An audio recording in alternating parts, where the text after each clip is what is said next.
A Monday matinee at Chase Field. It's baseball home in Arizona. The Phillies and the Diamondbacks for the final time this year, as the D-backs look to take 3 of 4 from the Phils, which would give the Diamondbacks their 5th straight series win here at home. Spend your Monday afternoon with us for some D-backs baseball on Fox Sports Arizona.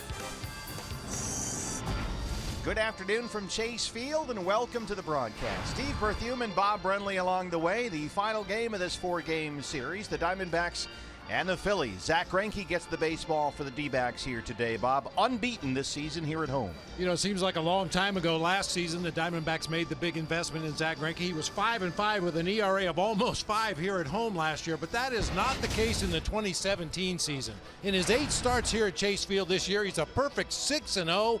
ERA of 2.77. He struck out 69 opposing batters, walked only 9. Well, it's that one day every month, the dreaded Goldie off day. So David Peralta bats 3rd in the lineup for Torey Lovullo today. But based on the numbers, he's more than up to the task. Boy, since April 17, 55 ball games, he's hitting .363. There's only one player in the majors that has a higher average over that stretch of time, Justin Turner of the Dodgers.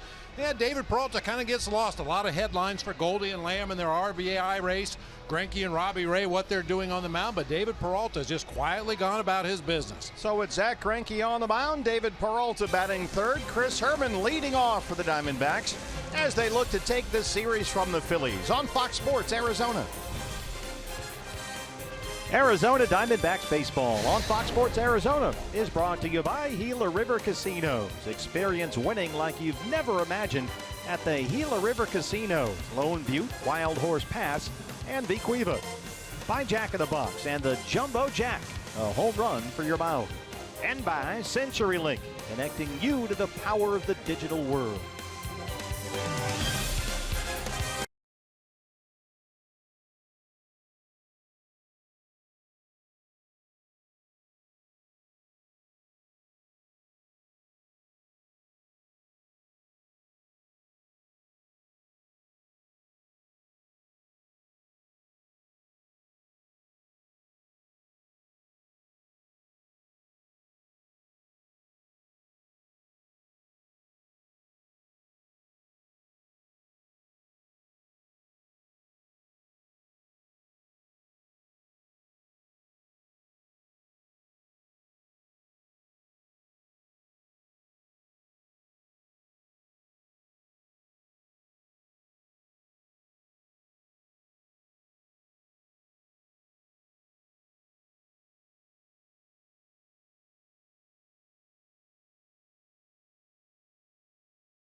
Is brought to you by your Valley Honda dealer, where you get more standard features for less money.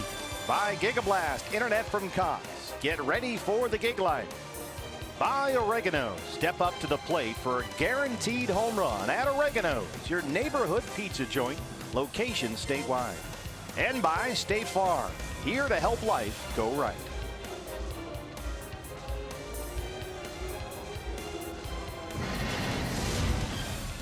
Well, the Diamondbacks are 20 games over 500, a record of 48-28. Zack Greinke on the mound as they try and take 3 of 4 from the Phillies. First pitch is next on Fox Sports Arizona.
Now 20 over 500, ahead of the previous best start in Diamondbacks history, recorded by BB's 2001 World Series champs.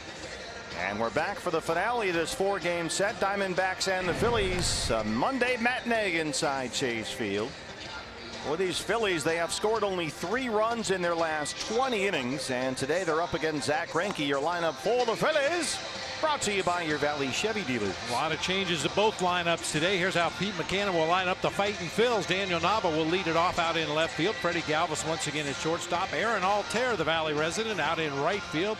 Michael Franco at third base. Odubel Herrera in center field. Andres Blanco will play second base with Brock Stassi at first. Andrew Knapp catching, and Nick Pivetta on the mound. Your Ram truck starter for the Diamondbacks is the right-hander Zack Greinke. 8-4, a 3.14 ERA, 6th in the National League in strikeouts, but coming off a loss last Tuesday at Colorado. Yeah, defense made some miscues behind Zack Greinke in that ball game. He gave up a big 2 RBI triple to Nolan Arenado late in that ball game, but otherwise pitched a good game. His stuff was outstanding at Coors Field. Our eye on defense for the D-backs is brought to you by Nationwide Vision Centers. Believe me, this is how it goes. Chris Herman in left, Ray Fuentes in center, David Peralta over in right field. It'll be Jake Lamb and Nick Ahmed on the left side of the infield, with Chris Owings and Daniel Descalso on the right side. Jeff Mathis doing the catching for right-hander Zack Greinke. Paul Goldschmidt and Brandon Drury getting days off today. Gabe Morales has the plate. Adrian Johnson, our first base umpire. The crew chief Gary Cederstrom at second. And Shane Livensparger is at third. Shift is on for the Diamondbacks against the switch hitter Daniel Nava, who leads it off. And we're underway on a Monday here in downtown Phoenix. Nava 275 and 3 homers. 1 for 5 in the series. He has singled and struck out twice. The start today in left field.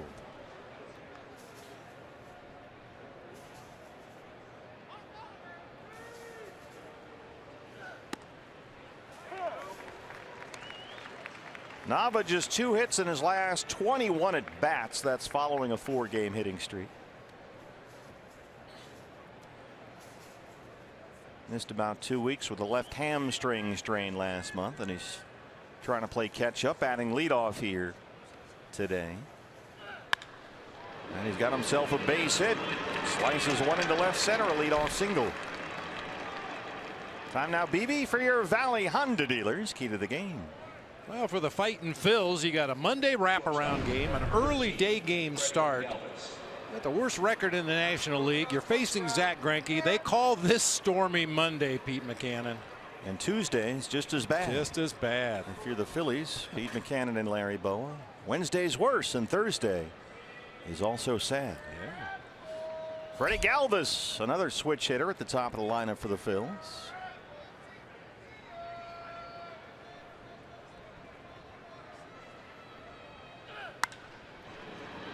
That's slicing along the left field line. Long run for everybody over there. Nick Ahmed falls just a step shy.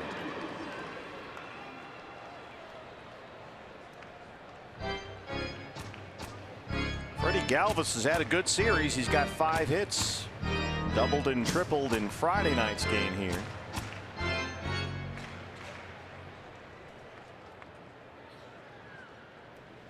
Galvis has hit safely in 5 straight games, 7 of his last 8.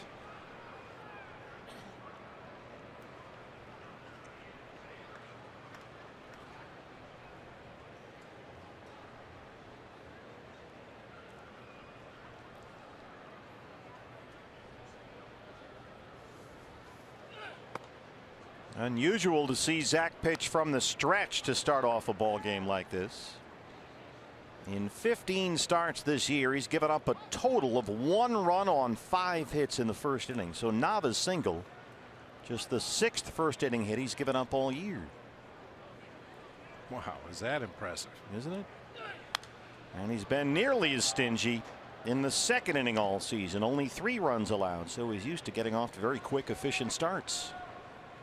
Yeah, the conventional wisdom when you're facing a good pitcher, one of the top tier pitchers in the game, is you have to get him early before he settles in. But Zach Greinke doesn't give many opponents the opportunity to get to him early. Ahead of Galvis, 1-2.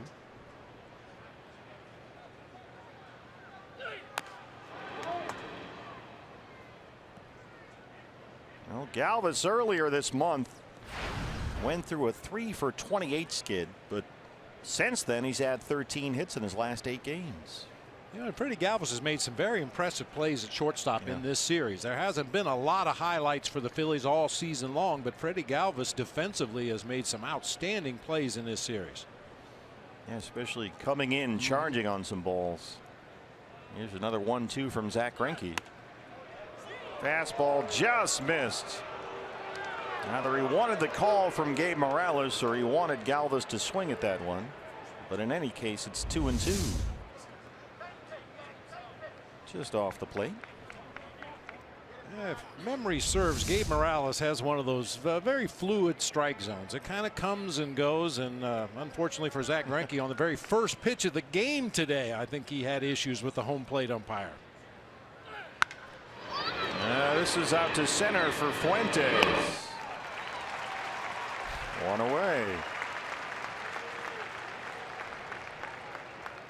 I mean, Zach's not the kind of guy to ever bark at an umpire or anything like that, but if you watch his body language, just the little subtle things he does out there to let you know he's upset with a call or upset with something a hitter has done, he might shake his head once or twice, look off into the distance like he just did, but rarely does he give you any kind of a display that he's upset with an umpire. A little sign of his competitive side there on that previous pitch. Here's Aaron Altair, who's got 6 hits in the series. He tripled here yesterday. Altair up to 284 on the year, 12 home runs. And he starts today's game riding a 7-game hitting streak, a streak that started with a home run against the Diamondbacks last Sunday in Philadelphia.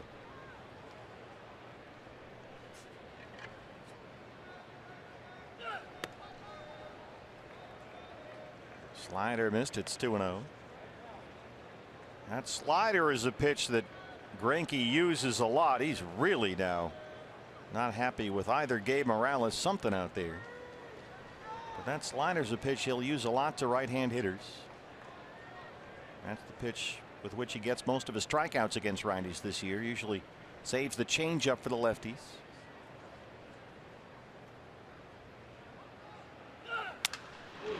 Another one to center. Fuentes won't get there. It drops in front. Nava holds at second.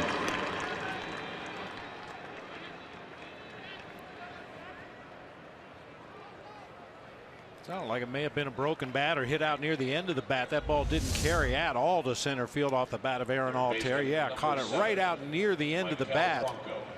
Just got over the infield and died out there in front of Ray Fuentes. Well, Gabe Morales has, as you said, sometime a movable feast of a strike zone. It's awfully small most times. A lot of these young umpires are not strike callers by nature. And that certainly describes Gabe Morales. So we'll see if this becomes an ongoing narrative here today with Zack Greinke. Maikel Franco batting cleanup. Well, it all started with the first pitch of the game. Zack Greinke threw what I call a Curt Schilling fastball. First pitch, fastball down and away. I mean, that should be strike one right away. Zack, you see his shoulders slump out there on the mound. That's a pitch he has to have. That fastball low and away from righties and lefties. It's a pop up here off the bat of Franco. Jeff Mathis near the Phillies on deck circle. 2 down. And I mentioned Zack doesn't really bark a lot. He doesn't talk a lot to the umpires out there on the field, but his body language will tell you how he's feeling. There was another pitch he wanted badly and didn't get from Gabe Morales. But we've seen this from Zack Greinke before, and he'll find a way to settle in. He'll find a way to make the adjustment on the pitches to get him back into the zone and get the calls that he needs. Well, he's got 2 on and 2 out for Odubel Herrera, who's got 3 hits in the series, all singles.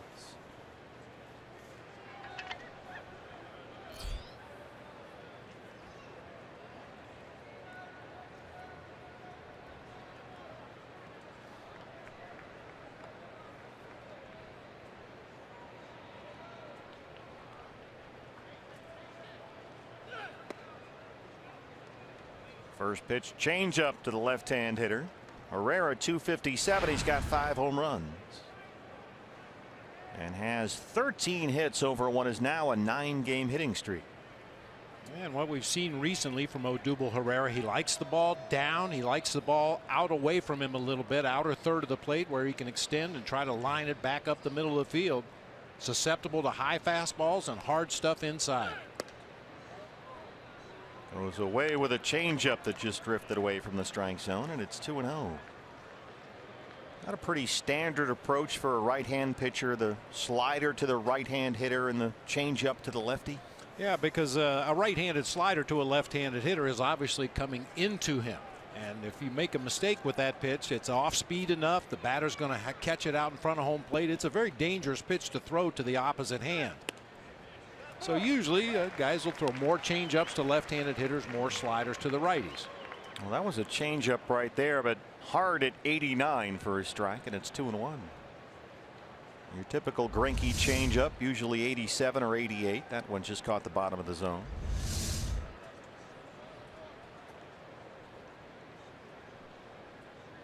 Nava the runner at second, Altair at first. You know, that Zack Greinke changeup, a lot of pitchers would call that a BP fastball, a batting practice fastball. Not your best heater. If your regular fastball is 90, 91, 92, and you throw your changeup at 87, 88, 89, that's what a lot of pitchers would call a batting practice fastball. Just a little bit off your regular heater. Now that's the fastball missed away. It's 3-1. Greinke so far 9 balls and 9 strikes.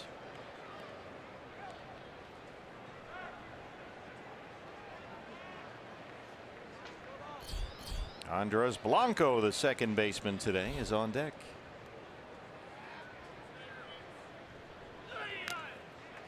Takes a hack at a hard changeup on 3-1, and the count is full.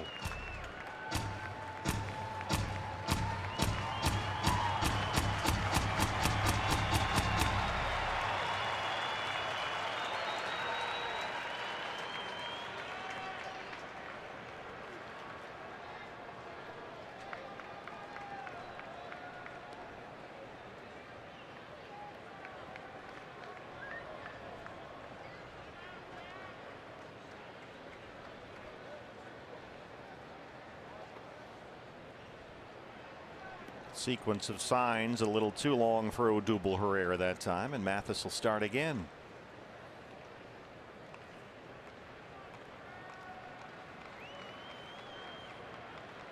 Runners in motion. 3-2. Fastball is fouled away. Not only was the sequence of signs off there, but the sequence of calling timeout for Odubel Herrera. He first stepped out of the box and then requested timeout. Well, we saw him do that twice in Philadelphia when he backed out of the box in the middle of the pitch. One was called a ball, the other was a strike. Literally backing out of the box as the pitch is being delivered. So pitch number 21 in a long first inning on the way from Zach Greinke. 2 outs, 3 balls, 2 strikes. Here it is. Runners in motion again. And again, Herrera just fouled that one off. A slider that time. I think that's a case of giving Odubel Herrera something he hasn't seen yet in this at bat. Only seen fastball, changeup, slider now. Pitch number 8 coming up. There's Matt Stairs, the Phillies' new hitting coach.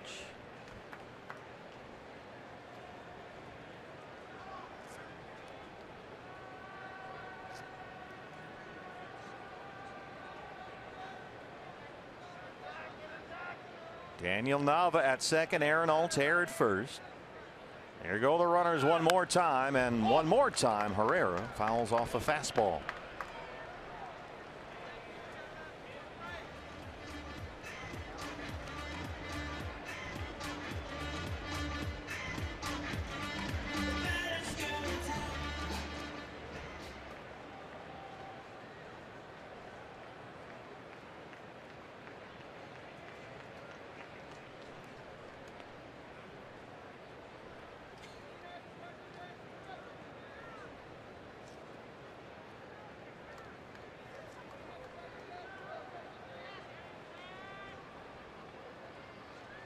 Runners on the move, and that time Greinke wins the battle. He went to the curveball. Another instance of something he hadn't seen in that at bat. So Zach Strand's 2 Diamondbacks coming up.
Between innings, Zach Greinke walking off the mound, having a word with home plate umpire Gabe Morales. For you young pitchers out there, this is the way to handle something. If you've got an issue with an umpire or some of the pitches that he did or didn't call for you, just talk to him about it. Don't go back to the dugout and yell at him. Don't wave your arms out there on the mound.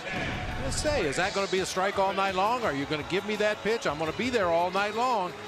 That's the way you approach things. Nick Pivetta, a young pitcher, might not get some of the same leeway that Zach Greinke does out there on the mound, making his 9th start of the season. He's your Ram truck starter for the Phillies, 24-year-old rookie right-hander out of Victoria, British Columbia. 1-3 with a 4.46 ERA. Chris Herman is the leadoff man for Torey Lovullo today. The Herminator, 182 and 6 home runs. He's had 2 hits in each of his last 2 starts. He's out there in left field today. A little different look to the lineup on this Monday matinee. And Pivetta quickly ahead 0-2.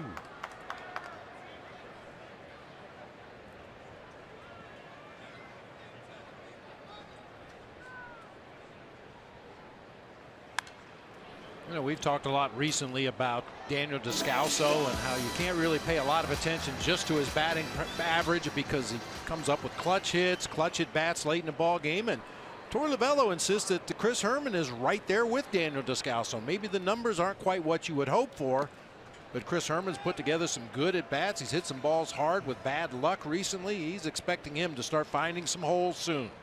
Well, it's the first time in Chris's career he's ever hit leadoff, and he can grind out and extend at bats with anybody on this ball club, so he's as good a candidate as any.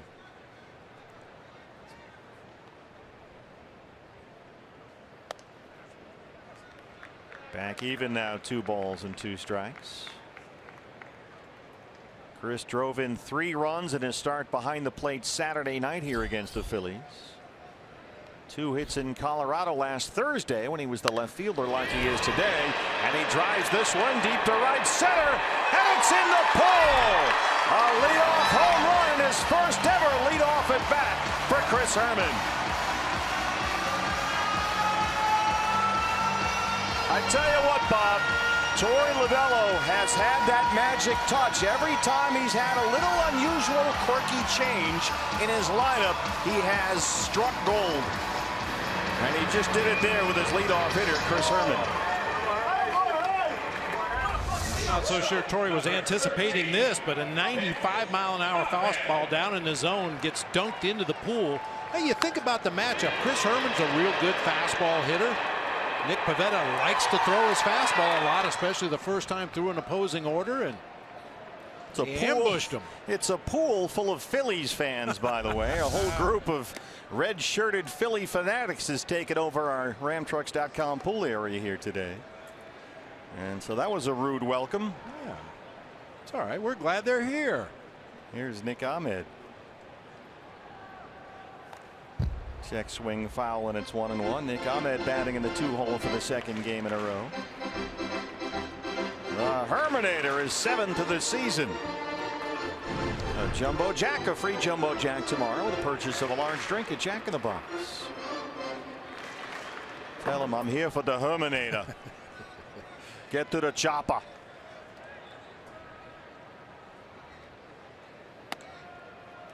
One and 2. Nick Ahmed not happy with that strike call by Gabe Morales.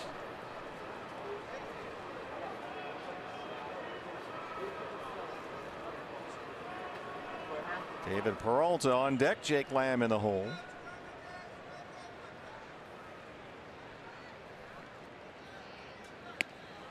And Pivetta bounces back to strike out Ahmed. Let's take a look at the Diamondbacks starting lineup today. It's brought to you by your Valley Chevy dealers. Chris Herrmann led it off with a home run. Nick just went down on strikes. Herrmann will be in left. Nick Ahmed at short. David Peralta at the plate now in right field. Jake Lamb at third base. Chris Owings at second. Daniel Descalso, last night's hero, filling in for Goldie at first base today. Ray Fuentes out in center field with Jeff Mathis catching Zach Greinke. Day off for Goldie. This is the one day of the month. Always seems to come at the very end of the month. Have you noticed that? Torey waits until he really has to get Goldie that one day off that he's promised himself he would give Paul Goldschmidt. Goldie looks thrilled. And Peralta, so he's batting third, down 0-2. 328 and 7 homers.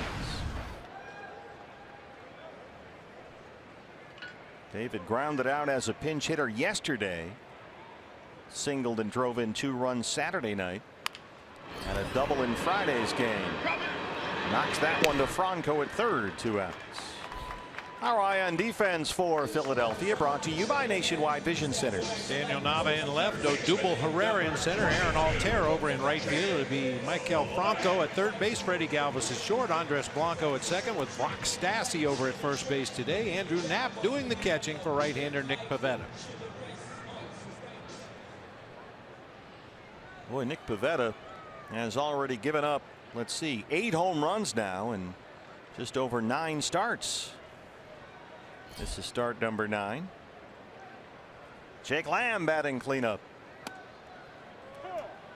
First pitch fastball's a strike. Lamb 280, 17 home runs, 62 RBI, second most of the majors behind Goldie.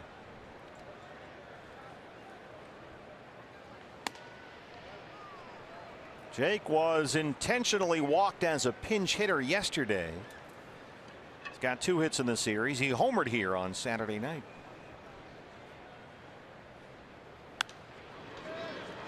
Down 1-2. A lot of fastballs early from Pivetta.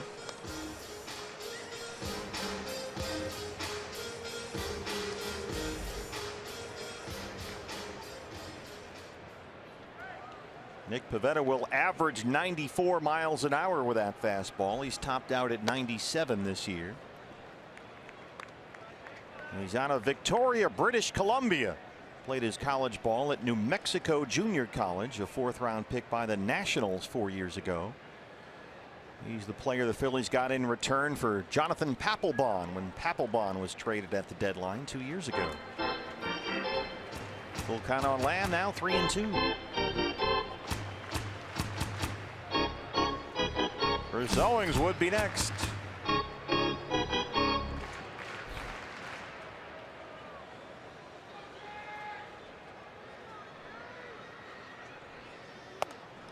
Got him with that fastball at 96. Chris Herman gets it started in his first ever at bat as a big league leadoff hitter. He hits it into the pool at Chase Field. A whole pool full of Phillies fans splash down. It's 1-0 Diamondbacks.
Giving Zach Greinke a 1-0 lead as Andres Blanco, the Phillies second baseman, leads off the second inning here.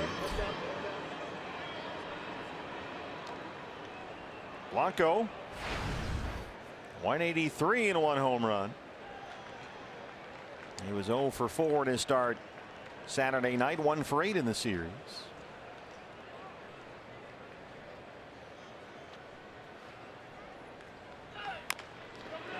That's going to stay fair. Descalso at first. Greinke covers quickly, 1 down.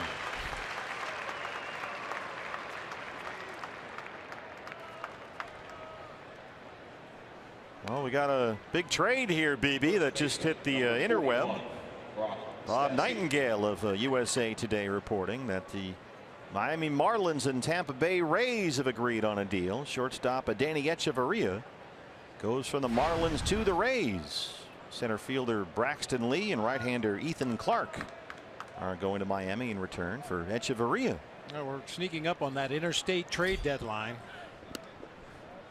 Miami and Tampa. You have to trade within your state. Is that the rule? I just made it up. Well, it's a good one.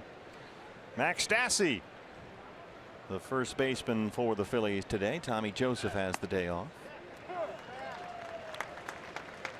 A lot of speculation that maybe the Marlins will blow that thing up again. Start to move some pieces. Christian Yelich, Marcell Ozuna. Danny Echeverria is an outstanding shortstop. Yeah. So maybe that process is underway. They're in the middle of some very nebulous ownership changes. They're not sure who's going to own that team when the season's over. Jeb Bush was reportedly involved. Derek Jeter was in with a group that was going to buy the team that now may not. Who knows? By the way, I think it's Derek Jeter's birthday today. He's 43.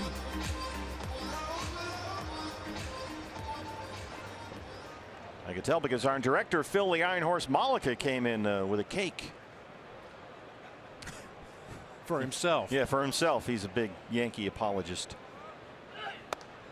Fastball up and away, missed. It's 2-2. So happy birthday, number 2. But in 2001, we know who was number 1. Yeah.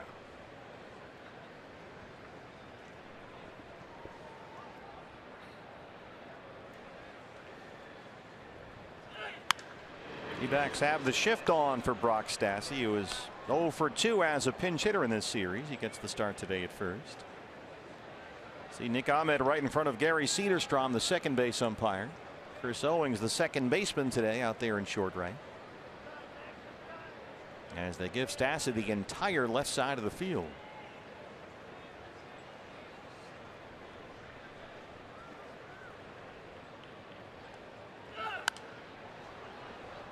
Tell you what, the first time through the order here, the Phillies are making Zack Greinke throw some pitches.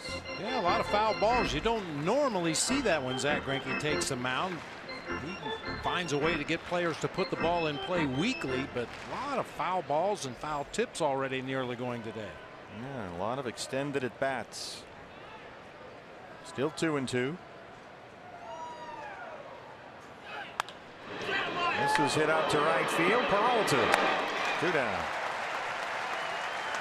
Hey fans, the 1st of July is next Saturday. Celebrate Independence Day early on July 1st here in air-conditioned Chase Field. Game time is 7:10, and the first 20,000 fans will get the soft style State 48 patriotic t-shirt. Then after the D-backs Rockies game, fan can relax as the roof opens for the best fireworks show in town, presented by Gila River Casinos. Secure your spot now for the game and fireworks show at dbacks.com.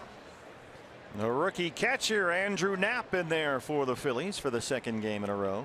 No Cameron Rupp today for Pete Buchanan. Fastball missed at 1-0. Knapp hitting .247 with 3 home runs. Was 2 for 4 in his start behind the plate yesterday. Had singles in the 5th and 7th inning. There's Cameron Rupp.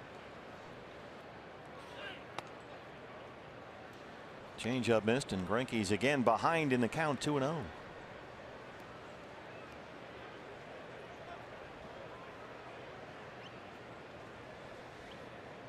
Usually a breaking ball right here. There is that changeup. Zach with his combination of slider, curveball, changeup.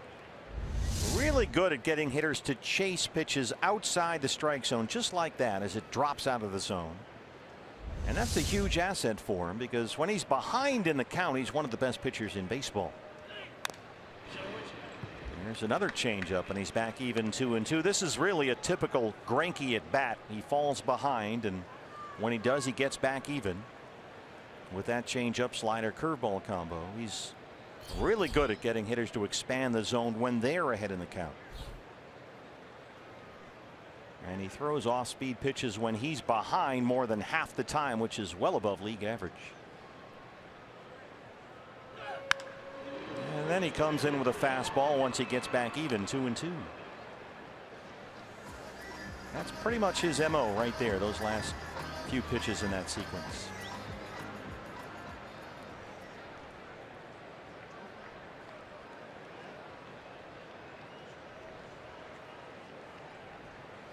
Now all bets are off. Changeup. There's a tapper to second for Chris Owings. 5 in a row set down by Zack Greinke. D-backs lead it 1-0.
Afternoon off as the Diamondbacks lead the Phillies 1-0. Now going to the bottom of the second inning. A rare day, obviously, for Paul Goldschmidt. Goldie, called by his manager, one of the most complete players that Torey Lovullo has ever managed. Well, Diamondbacks fans, you need to manage the All-Star voting, because right now Goldie sits in third place among National League first basemen. It's Ryan Zimmerman of the Nationals, 500,000 votes ahead of Goldie. It's a tough position, Steve and Bob, to try to make any inroads in to get the fan vote, but there's still time. Thursday East Coast midnight time is when balloting ends, so there is still time for Diamondback fans to get involved.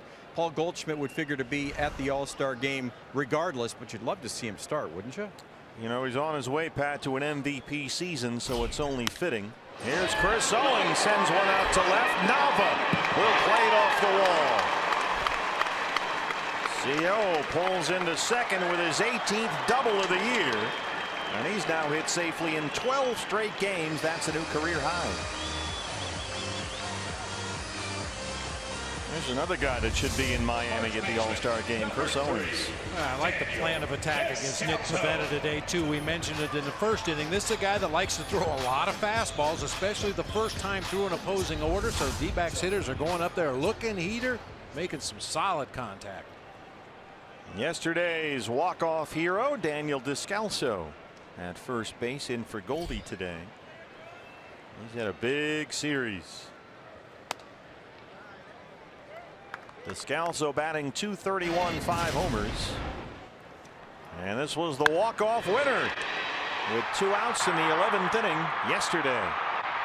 Another 2-out Diamondback rally. Goldie had the single with 2 down, then an amazing at bat by Chris Owings to work a walk, which put Goldie in a scoring position for Descalso. And for me, Bob, it was great to see Daniel get the walk-off hit, but the key was Chris Owings at bat. Tremendous at bat. What is he, 11 pitches before drawing the base on balls? And we know Chris Owings is a guy that is not patient. He wants to put the ball in play and make something happen. That was a huge at bat in the ball game. Yeah, up against a Dubre Ramos, 12 pitches. He hit 6 foul balls with 2 strikes and finally drew the walk. Descalso slices one down the line. That drops in. It'll get Owings home. Daniel Descalso makes it 2-0 Diamondbacks.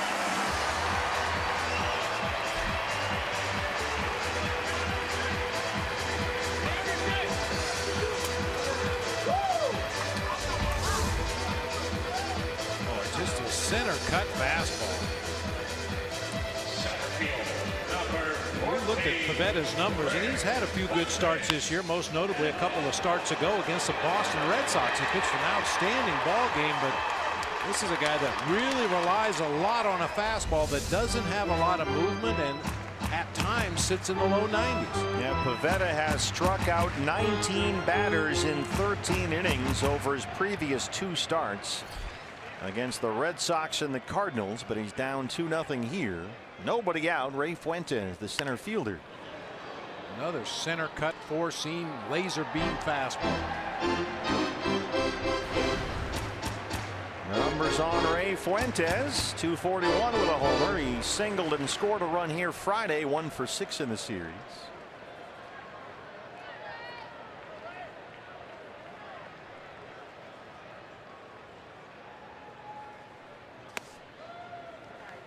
Pivetta has been erratic for the Phillies so far through his first 8 major league starts.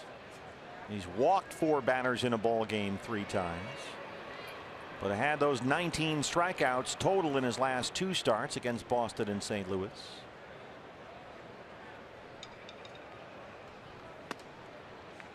He had 10 strikeouts in his previous outing. That was last Wednesday versus the Cardinals, and he's had a lot of swings and misses with that hard mid-90s fastball and a breaking ball changeup combo.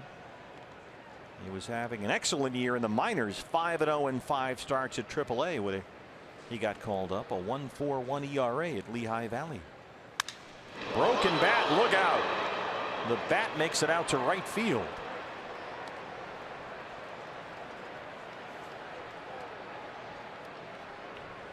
That bat broke way down near the handle that time. Hit it down there below know the trademark. Ray Fuentes sends the barrel and most of the bat out to shallow right field. Does that hurt? That looks like it hurts. Oh, yeah.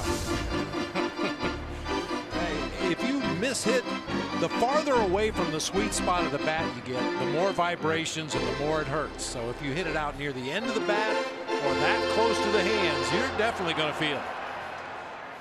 2-2 on Fuentes. Descalso at first, a run is in, nobody out. 2 runs on 3 hits already against rookie Nick Pivetta.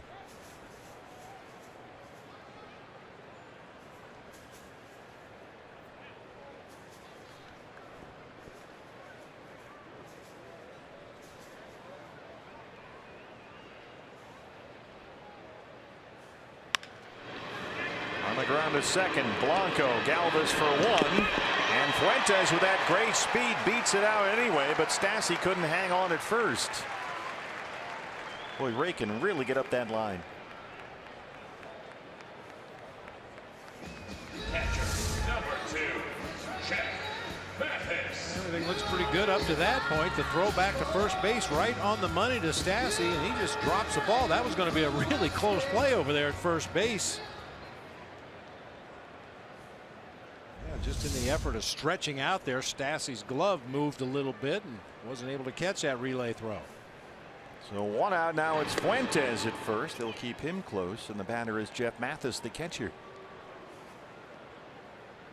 Jeff got the start behind the plate yesterday. Had a double in the 8th inning, 1 for 4.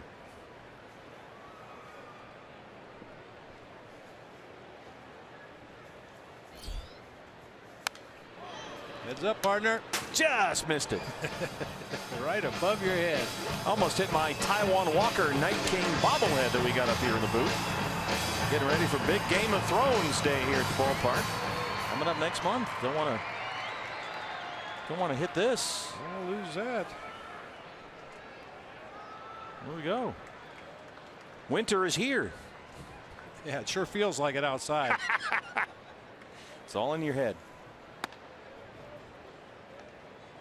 You got to be careful of those foul balls. My old radio partner, the late Ron Santo, one time at Shea Stadium in New York tried to catch a foul ball and broke his Rolex watch. Ouch. I think, if I'm not mistaken, that was the same series his toupee caught on fire. I was going to say, I thought he was going to knock the piece off the top of his head.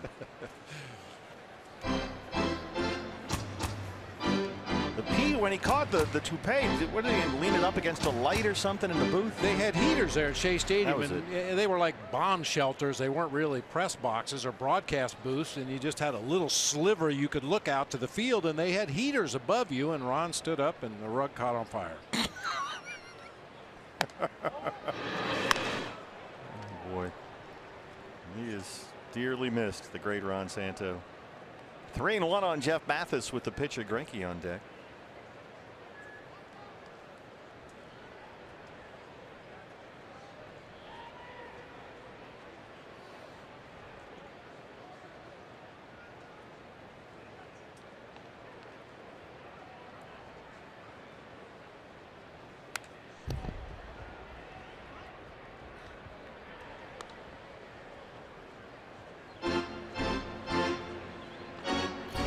Diamondbacks, second place in the National League West, 2 games ahead of the Rockies, 2.5 games behind the Dodgers for the division lead.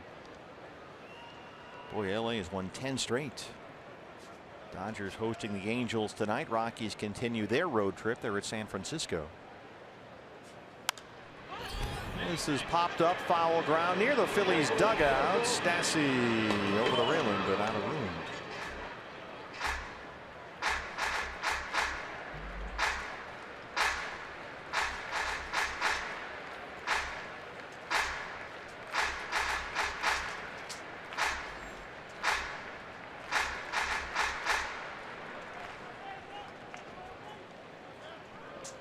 Full count, 3-2.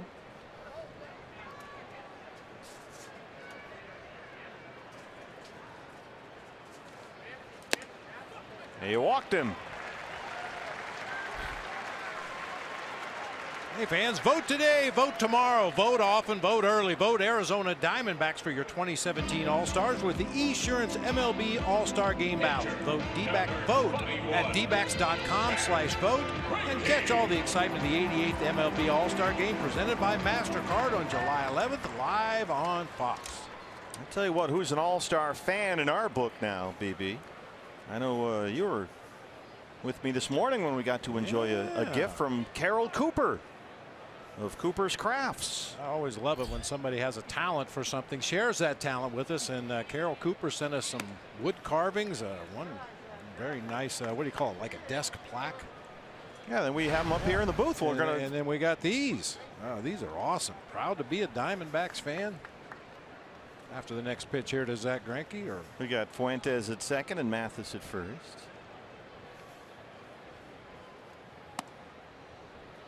Yeah, we got two of them. Yeah, they're very nice. Handcrafted art. Hang that on your wall. Proud to be a Diamondback fan. Thank you very much, Carol Cooper. Yeah, coopercrafts.com. Check it out. So we'll put these up on our booth here, Carol. Thanks very much.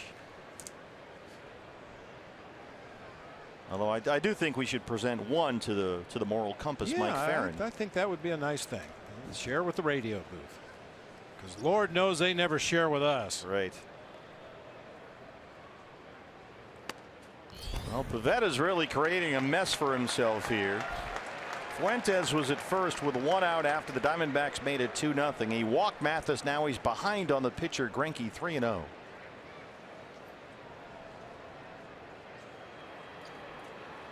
There's Bob McClure, the pitching coach, on the right there. Pete McCann, the skipper, on the left.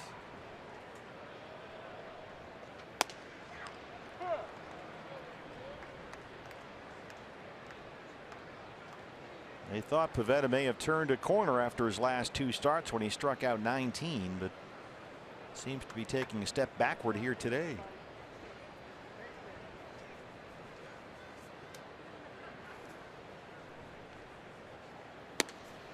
And he loses Greinke. Diamondbacks with a run in and one out have the bases loaded for Herman, who homered to lead off the ball game.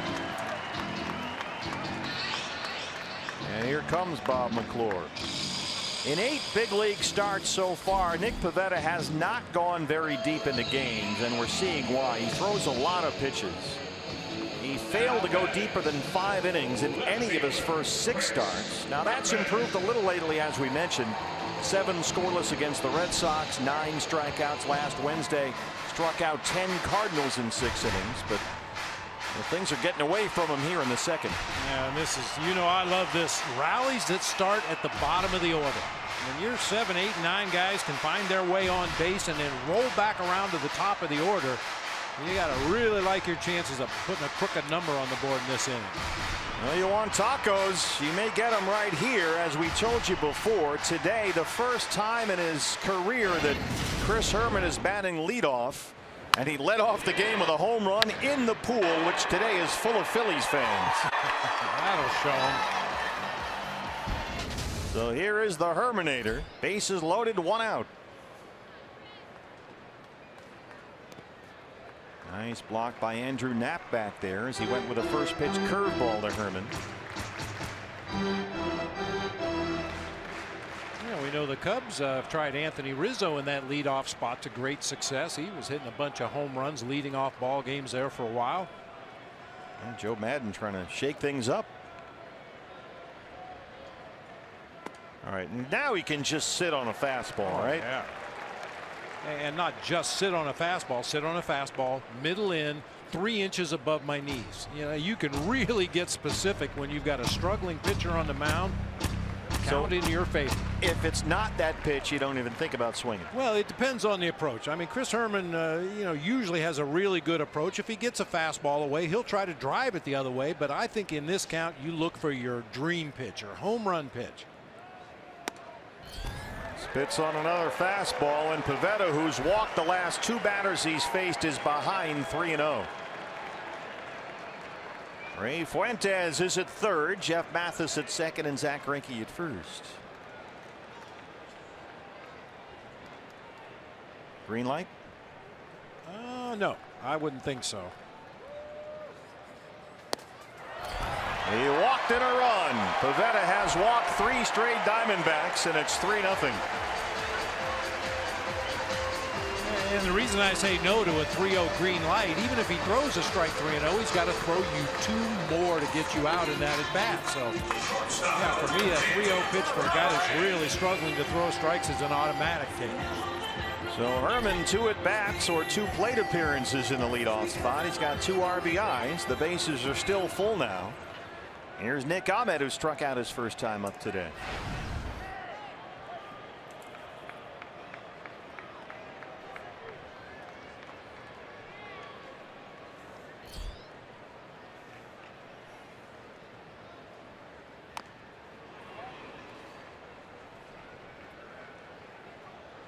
Another fastball from Pivetta. 1-3 with a 4.46 ERA in his first 8 major league starts. 24-year-old rookie out of Victoria, British Columbia.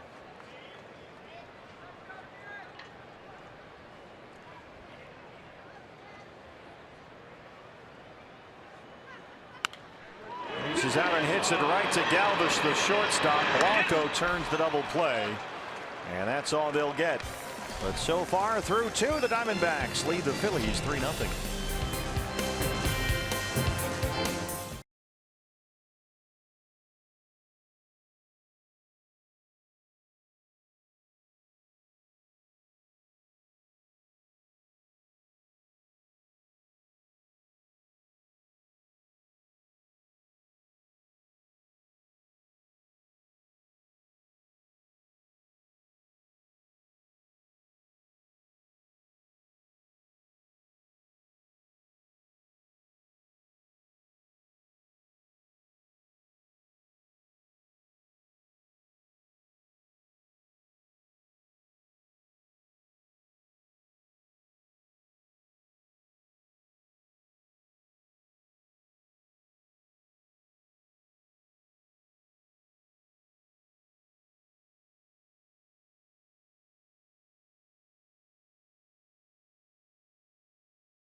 D-backs fans, if you can't watch the games on your TV, don't worry, you can stream them live on your mobile device. Just use Fox Sports Go. It's presented by your Valley Honda dealers. Download the app and take Fox Sports Arizona and your D-backs with you wherever you go. 3-0 lead for Zack Greinke as his opposite number. Rookie pitcher Nick Pivetta leads off the Phillies' 3rd.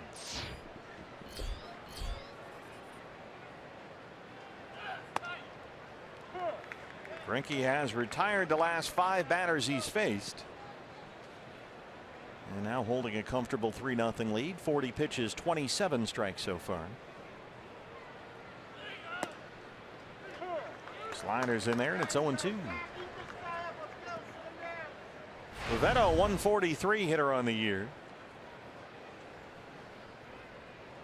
He's a big guy, 6'5", 220. Doesn't quite bite on that slider, and it's 1-2.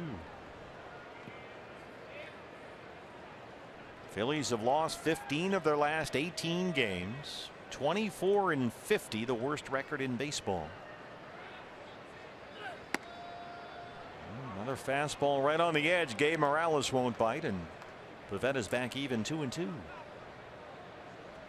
Phillies have scored only 3 runs in the last 22 innings in this series. And Greinke's got his 2nd strikeout, 1 down in the 3rd. Hey fans, we invite you to participate in Gila River game nights by signing up at one of the interactive kiosks located here at Chase Field during any D-backs home game, and you better bring your A game because our match game contestants recently have been nailing it. Yeah, the guy today, clutch. He got it down with about 4 seconds left. Had 2 matches in the last 10. And he won a valuable D-backs autograph prize.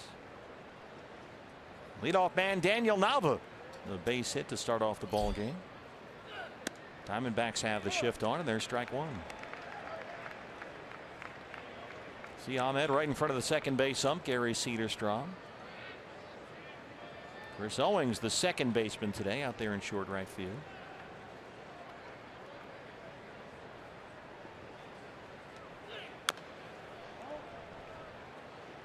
Change up from Greinke. 0-2. Daniel Nava signed a minor league deal with the Phillies in December. Spent 5 seasons in Boston. He was a regular on their 2013 World Series winner. In fact, he hit over 300 that year in more than 130 games with the Red Sox. But since then, he's been with Tampa Bay, Anaheim, Kansas City, and now the Phillies. Zoom ball got away from Greinke that time, and it's 1-2. This is a guy, Nava, who was undrafted coming out of college at Santa Clara. He was free to negotiate with any team he'd like. And nobody wanted him, so he started his pro career playing independent ball for the Chico Outlaws in the old Golden League. He hit over 370 there his first year, so the Red Sox signed him, and sure enough, a few years later, he wound up in the World Series. That Golden State League, the independent league you're talking about in California. Yeah. They've had some outlaws out there. I remember Pat Sajak used to own the team that played up in Surprise in that league. Yeah.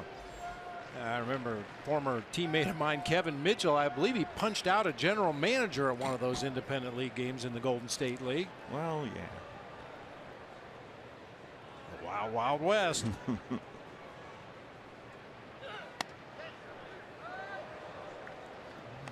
A fastball misses in, and it's 2-2. Talked about Gabe Morales. It's not necessarily that he's missing calls or making bad ones. He's just got a pretty tight strike zone. We need to put him on the same crew with Bill Miller. Start searching for strikes. Search for strikes. Well, he's not looking hard enough.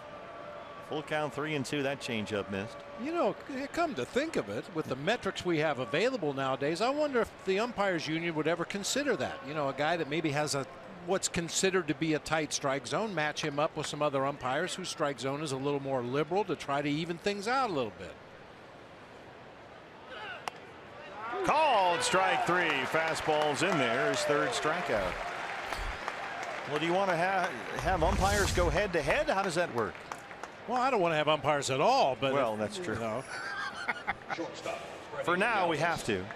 I mean, you know, part of the thing is when you have these vacation replacement umpires, and you know, they come up and you plug them into whatever crew you need the replacement for. But you know, the younger umpires, I think if you could kind of match them up with guys that could kind of round off the edges, smooth over some of the bumps of making the transition from minor leagues to major leagues, maybe it would help some of these young umpires. Well, Shane Livensparger's at third base today. He had the plate in the game yesterday and seemed to do a pretty good job. Don't recall any real egregious misses or anything. David Peralta just shy of the warning track.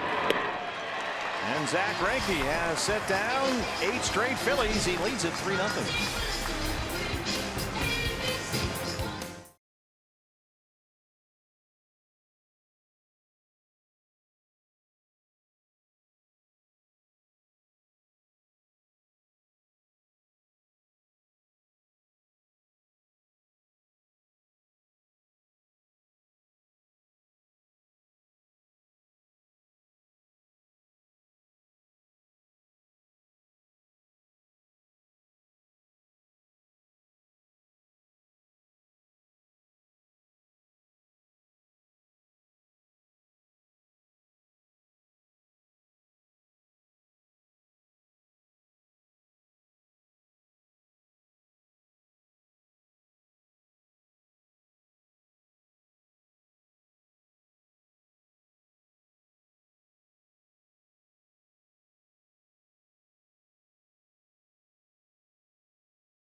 D-backs rolling with a 3-0 lead here as we head to the bottom half of the third inning. Hey fans, anytime the D-backs score 5 runs or more, Taco Bell is giving away 3 free tacos with the purchase of a large drink between 4 and 6 the following day at participating locations.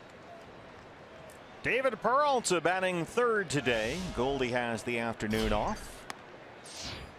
Peralta grounded out his first time up against rookie right-hander Nick Pivetta. He leads off the third.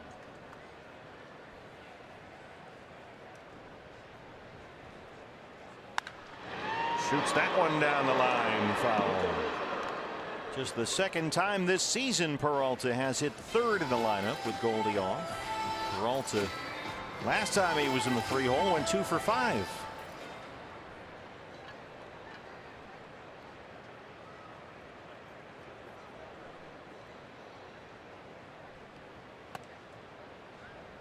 And a little different look this time around. This is David's second at bat in the ball game. I mentioned that Pivetta likes to fastball the first time through. Started him with a breaking ball, then came back with a changeup, and then threw a 2-seamer off the outside corner. There's the first fastball of the sequence. Of course, that may have been on the instructions from Bob McClure, the pitching coach. Hey, they're laying on that first pitch heater. You better start mixing it up. 50 pitches, only 27 for strikes. There's Bob McClure on the left. That one's just by the glove of Pivetta, and it rolls into center. Freight trains aboard to lead off the third. Yeah, different approach that at bat against David Peralta than he's had against Diamondbacks hitters the first time through the order. First pitch curveball, then a changeup, then a 2-seamer away. Ends up coming back with a breaking ball right in the middle of the zone, and David just bounces it back up the middle of the field for a leadoff hit. Here's Jake Lamb, who struck out on a 3-2 fastball from Pivetta to win the first.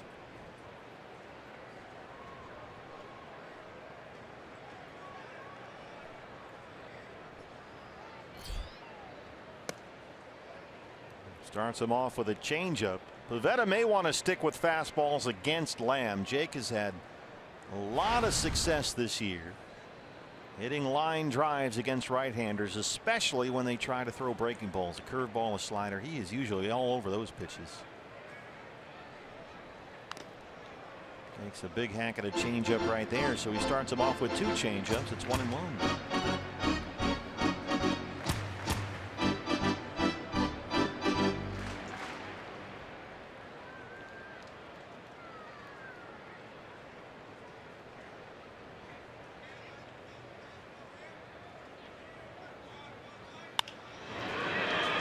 Jammed him a bit. It drops in front of Altair. Peralta had to hold up. He's a little late getting into second. The Phillies throw it around the infield, but a pair of singles start off the D-backs third.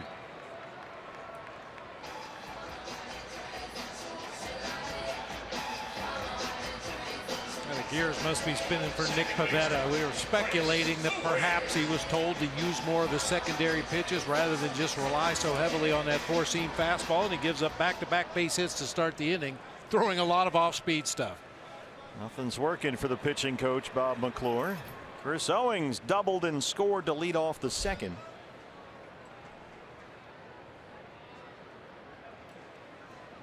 CO's double in the second extended his hitting streak now, a career high 12 games. There's another first pitch curveball from Pivetta.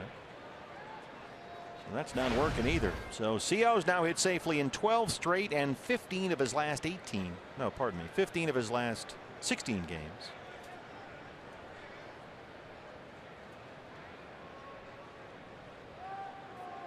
Two on, no outs. Slider that time snuck it through the front door, and it's 1-1. That curveball just hasn't been a weapon so far for Nick Pivetta. He's thrown 7 of them in the game, only 2 of them in the strike zone. David Peralta, the runner at second, Jake Lamb at first. Diamondbacks already with 3 runs on 5 hits. Pivetta's walked 3. Fastball missed away. It's 2-1. Chris Owings, the second baseman today. That means that CO has started now at 3 different positions in the last 3 games. He was the shortstop Saturday, the right fielder yesterday, and at second base today.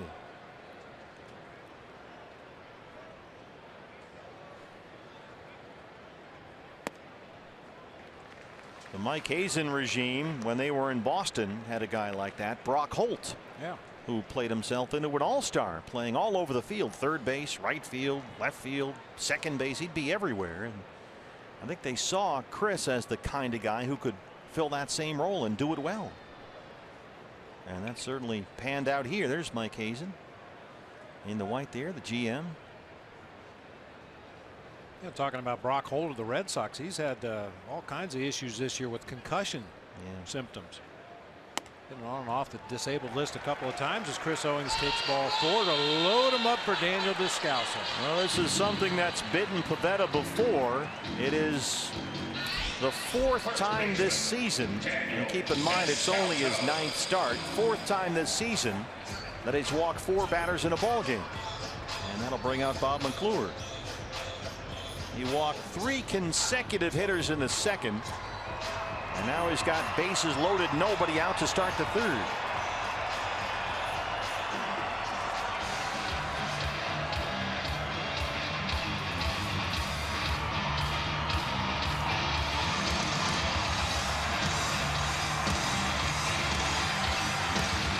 A matinee here at Chase Field. Diamondbacks 20 games over 500, the best start in franchise history. Descalso will be the hitter. He had an RBI single his first time up. Peralta the runner at 3rd, Lamb at 2nd, Owings at 1st.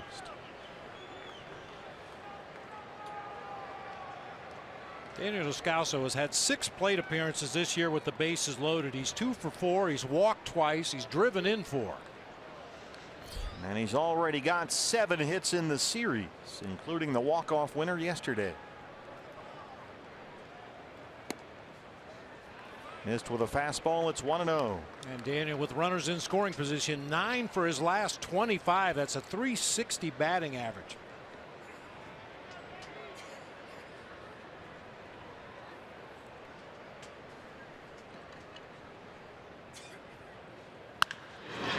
Base hit. Here comes Peralta. They're waving Lamb home. Here's the throw. And he is in there. 5-0 Diamondbacks. And you know what that means. Tacos. Woohoo! Yes, indeed. I'm going to have a cool, refreshing drink. Daniel Descalso comes through again with the bases loaded, goes down, gets a fastball out away from him and pulls it right by Brock Stassi at first base into right field.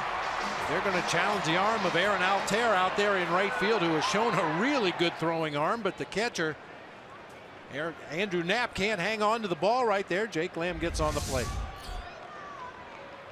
Ray Fuentes reached on a fielder's choice and scored his first time up. Owings in at 3rd. Still nobody out. 5-0 Diamondbacks. 3 RBIs today for Daniel Descalso.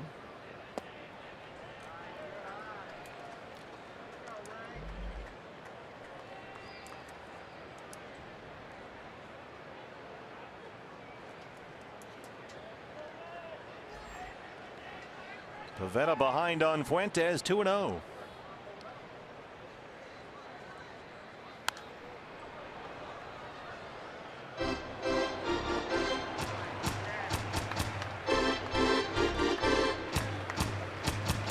Ray Fuentes batting .333 in his last 17 games. 10 of those have been starts.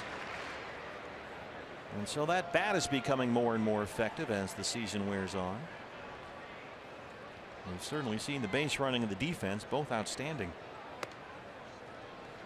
Pavetta's really struggling here. He's behind 3-1. He's already walked 4. Right now 33 strikes and 32 balls for the rookie right-hander. Here's the 3-1 to Ray Fuentes. Fastball's a strike, full 3-2. Mathis on deck. Now, no activity at this point in the Phillies bullpen, but you saw Pete Mackanin talking to his pitching coach Bob McClure right there. Looked like they were trying to make up their mind what to do. Pete's had to get into that bullpen an awful lot early in ball games this year. And slicing out of play. Well, it's been that kind of a season for the Phillies. They've lost 15 of 18, 24 and 50. 20 and a half games behind Washington's NL East lead.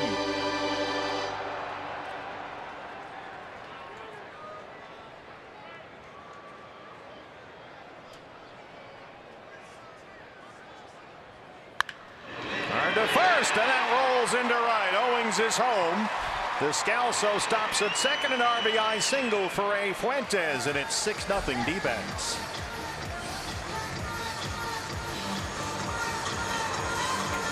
It's another one of those situations that Torrey likes to talk about, linking at bats. They did it last night to win the ball game in extras. Putting together some real good at bats here in this third inning. About to chase Nick Pivetta right out of this ballpark. Phillies now are getting some activity in their bullpen. Jeff Mathis walked his first time up today. He'll start behind the plate for the second game in a row. Big cut of a fastball there, and it's 0-1. How about this, partner? You remember early in the season when the Diamondbacks were having all kinds of issues scoring runs early in ball games, but the second and third time through the lineup they seemed to figure it out and start to put runs on the board in bunches. First 17 games this season, the Diamondbacks scored a total of 11 runs in innings 1, 2, and 3. In 17 ball games, they scored 11 runs. And over the last 60 games, they've scored 120 runs in innings 1, 2, and 3. 1 in the first, 2 in the second, 3 in the third so far. Still no outs. The 1-1 to Mathis misses. Slider got away from Pivetta. And this one is getting away from him in a hurry. It's 2-1. The pitcher Greinke on deck.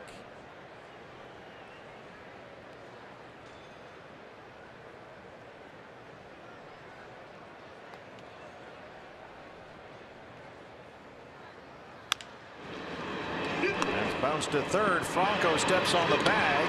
Stassi can't make the scoop over there at first, and Fuentes hustles into third.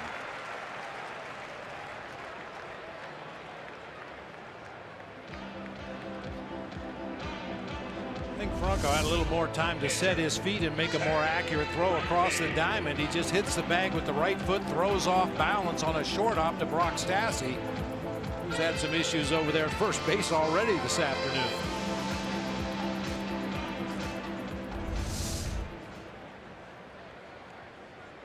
So now it's Fuentes at third. Mathis at first. 1 out. And here's Greinke, who walked in his first plate appearance today.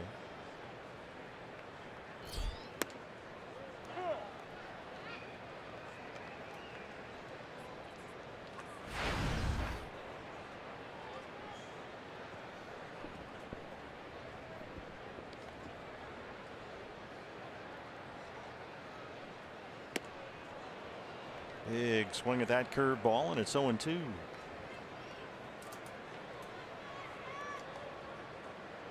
Chris Herman on deck.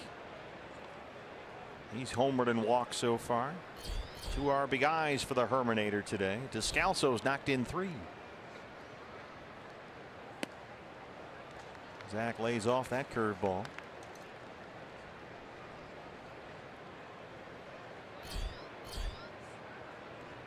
Yikes. Not going to last long with pitch counts like that.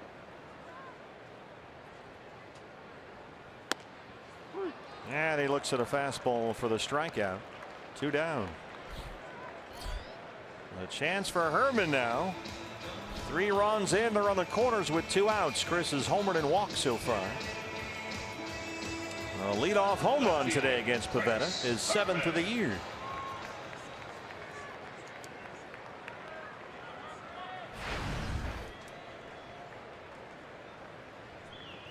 Drew a bases loaded walk his last time up.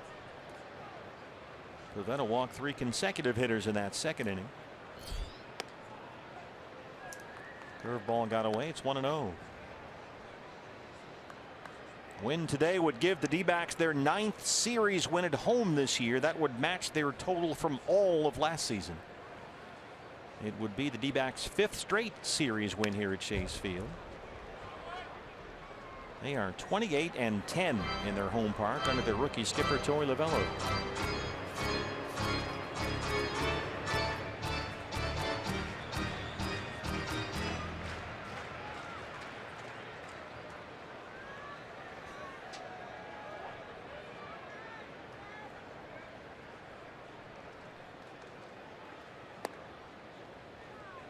Two balls and one strike to Chris Herman.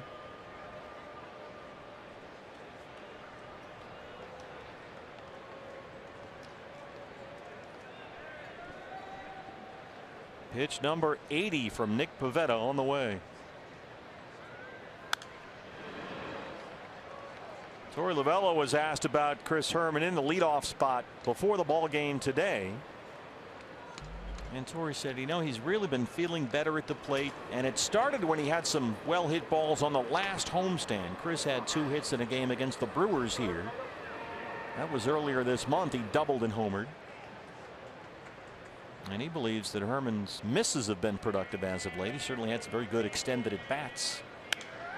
So why not bat him leadoff? And so far he's homered and walked. Well, certainly not your prototypical leadoff hitter. Back in the days, the leadoff hitter was always a little guy who could bunt and slap the ball around. If he happened to get on, he could steal a base, score from first on an extra base hit.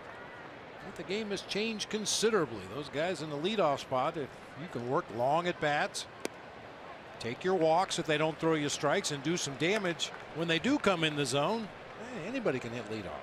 Well, that was a good example of why Chris is a good choice for this. Just laid off that 2-2 curveball right there. Didn't bite. And now here comes the 3-2 pitch. This will get Mathis started from first.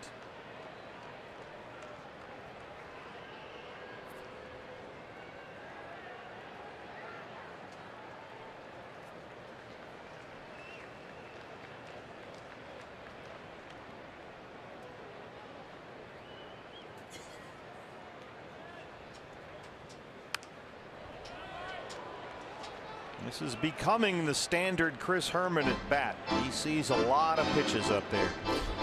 He is a grinder. He's in that mold of a guy that controls his strike zone.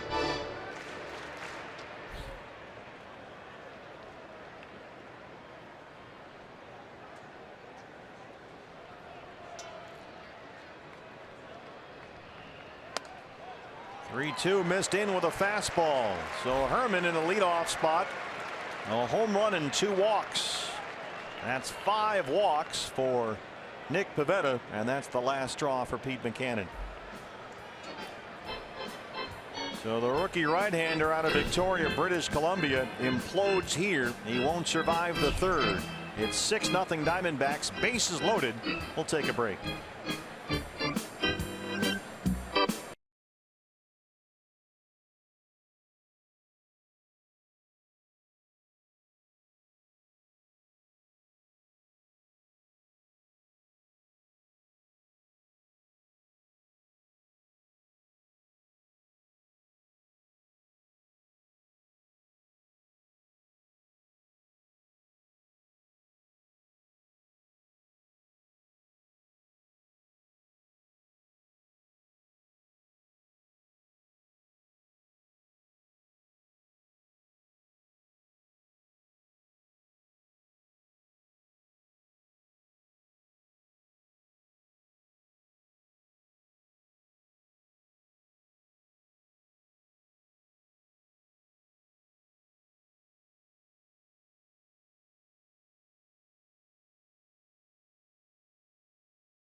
third. He's responsible for 3 base runners with 2 outs in the 3rd inning.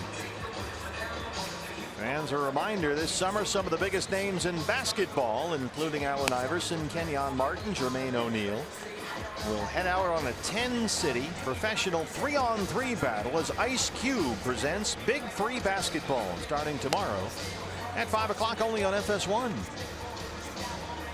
New pitcher for the Phillies is the left-hander Adam Morgan.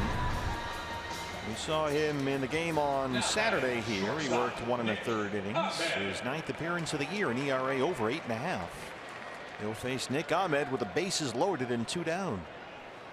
Perfect timing as far as Nick Ahmed is concerned. He's a .413 hitter against left-handed pitching, .204 against righties. Diamondbacks already with 6 runs on 7 hits. Pivetta walked 5. And now Ahmed's got a chance to really bust this thing open. Nick so far has struck out and hit into a double play. He's 0 for 2. This is the 4th time in the first 3 innings of this ball game that the Diamondbacks have had a bases loaded situation.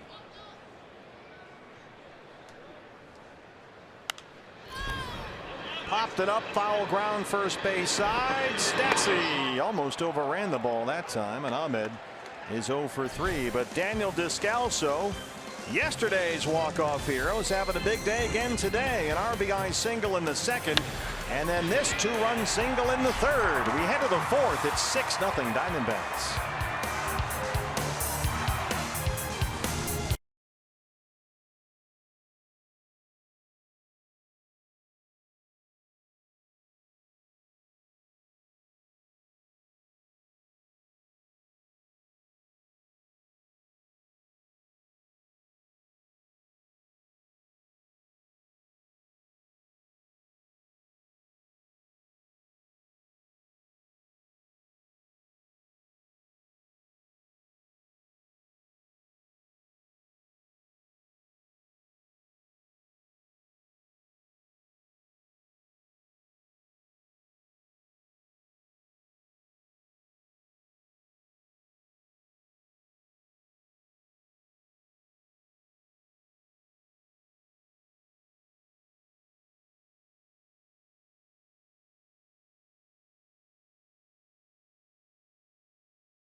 Aaron Altair will lead it off for the Phillies against Zach Greinke. The Coors Light Cold Hard Facts. How about the Diamondback starters, the pitchers, at home this year? Remember last year, no, can't pitch in that ballpark. It's nobody can, not even Zach Greinke. Well, not so much.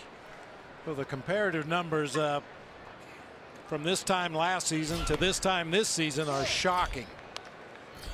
The ERA in 2017 is .351. Last year it was .528. The opponent's OPS is a good measurement of your pitching staff. This year it's at .694. Last year was .817. OPS, on base percentage plus slugging percentage. 0-2 to Altair.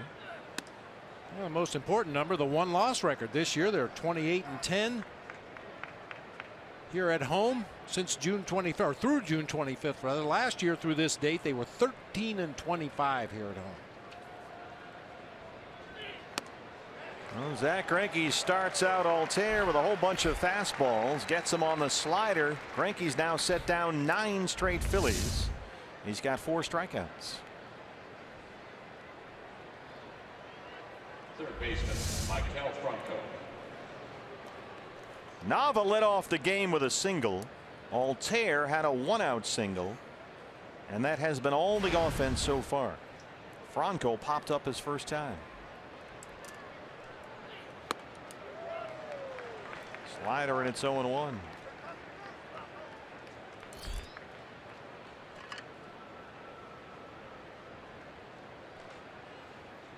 Franco 2 for 14 in the series, a double and a home run. Fastball in. A lot of fastballs, the second time through the order here for Greinke so far against the Phillies.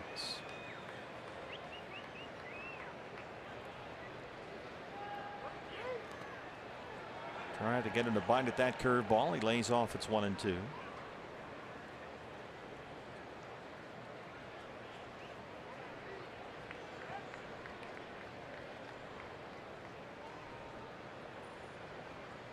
Greinke 60 pitches, 39 for strikes. To second for Chris Owings.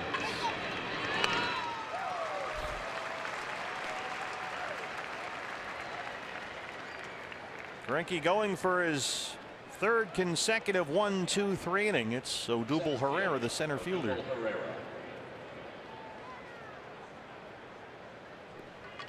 Herrera struck out to win the first after a long extended at bat. A whole bunch of foul balls against Greinke.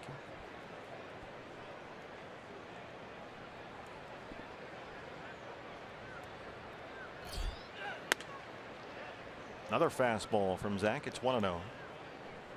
Herrera leads the Phillies in hits and extra base hits.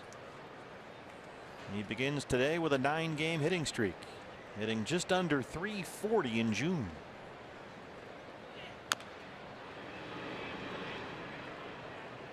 This is a guy that hit about 180 in May. And in one game last season went 0 for 5 with 5 strikeouts. The Phillies player hadn't done that since Pat Burrell back in 08. Pat the Bat. That was their World Series year, the Fightin' Phils.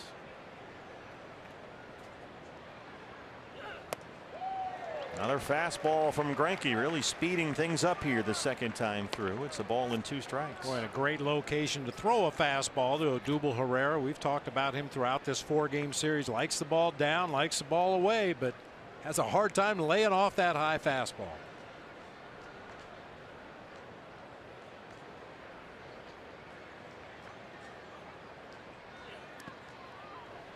Trying to bury a changeup. It's 2-2.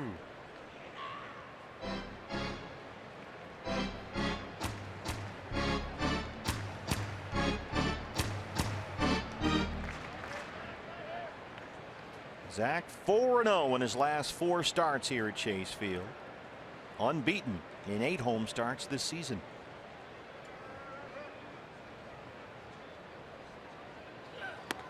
There's the fastball for strike 3. 5 strikeouts for Greinke. He's retired 11 straight Phillies and leads it 6-0. He rings up Odubel Herrera. We'll head to the home half of the 4th. Diamondbacks lead the Phils 6-0.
fielder, David Peralta. And all D-backs so far, they lead the Phillies 6-0 as we head to the bottom half of the 4th inning. Hey fans, the day after every D-backs win, get 50% off all pizzas at regular menu price using promo code D-backs50 at papajohns.com.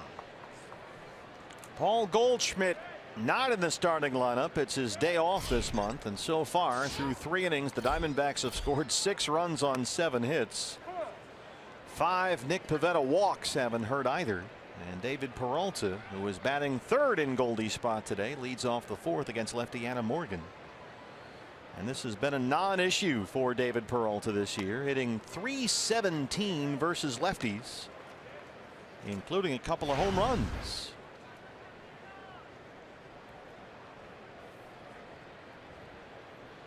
But down here against Morgan, 0-2 to start off the 4th. A rough day for the rookie right-hander Pivetta. He didn't go, says Shane Livensparger down there. Lays off a slider. It's 1-2. David has come a long way against left-hand pitchers since he became a Diamondback. Seen a lot of progress.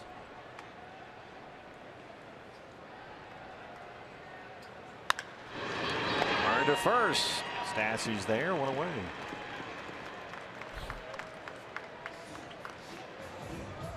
Now Jake Lamb against lefties, a little bit of a different story. Jake has struck out, singled, scored a run today. He's 8 for 62 versus lefties this season. That's a .129 batting average. But like Peralta, he's homered twice off left-handers this year. Shoop, baby, shoop. I like it. Here I go. Here I go. Here I go. Here I go again.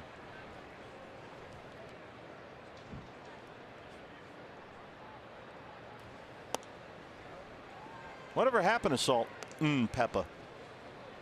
Because they weren't salt and pepper. They were salt pepper. And it was pepper, not pepper. That's a good question. Get our crack staff working on that. They had a nice run. That, of course, is Jake Lamb's walk-up song he's been using a lot this year. And the Lambs are out in full force.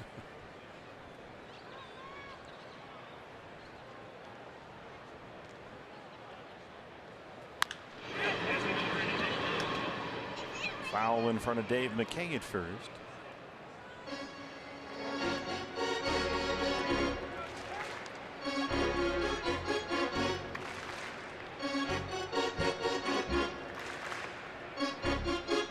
There are some Phillies fans here. It's a nice hat. It's very shiny, like a holiday. Very good driver. 1-2 on Lamb. I don't know how all those Phillies people got in our pool. That's another story. Got caught looking at a breaking ball for the strikeout. Morgan's retired all 3 he's faced so far. 7-0 breaking ball that time. Didn't really take much of a break. Stayed up and in, but enough to catch the edge of the corner right there. Chris Owings has doubled, walked, scored twice today.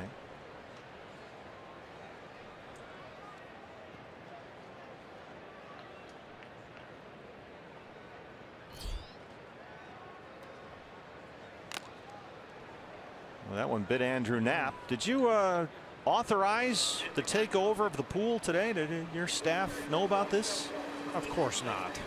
Well, yeah, they're highly unreliable. I had them busy on other assignments. They let the pool get away from them. Now this is what happens when your staff is not paying attention. Yeah, there's like 24 Phillies fans out there today. All of whom paid their fair share to be out there in the pool today, and we welcome them. Yeah, as long as they're well behaved. We welcome all comers except Dodger fans.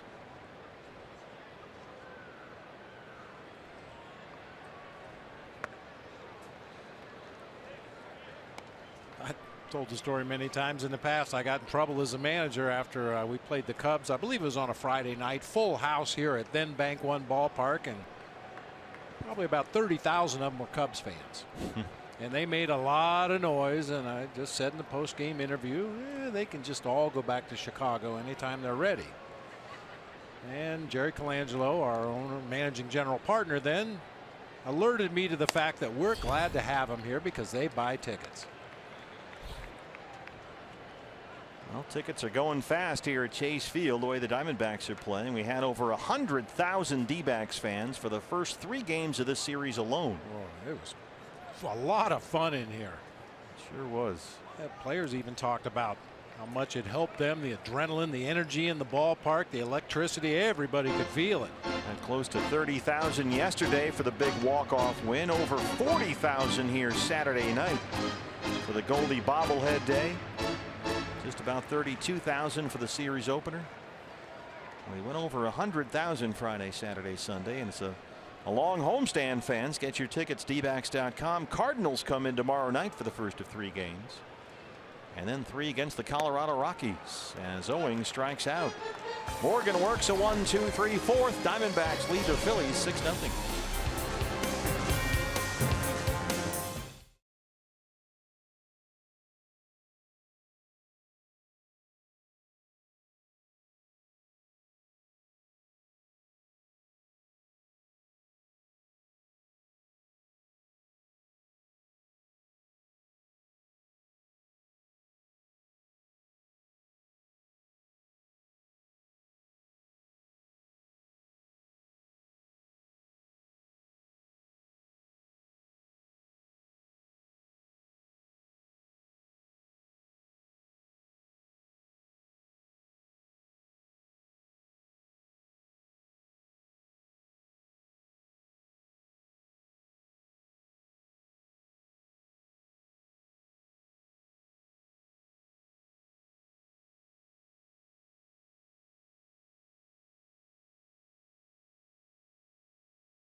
Sack, one and only. He's the one guy who's going to tell you the truth no matter what, whether you want to hear it or not. You need to find a way to talk to him. Any baseball question, and he'll give you his honest opinion, and good restaurants. Probably one of the best pitchers I've ever caught. Another sneaky, extremely funny dude.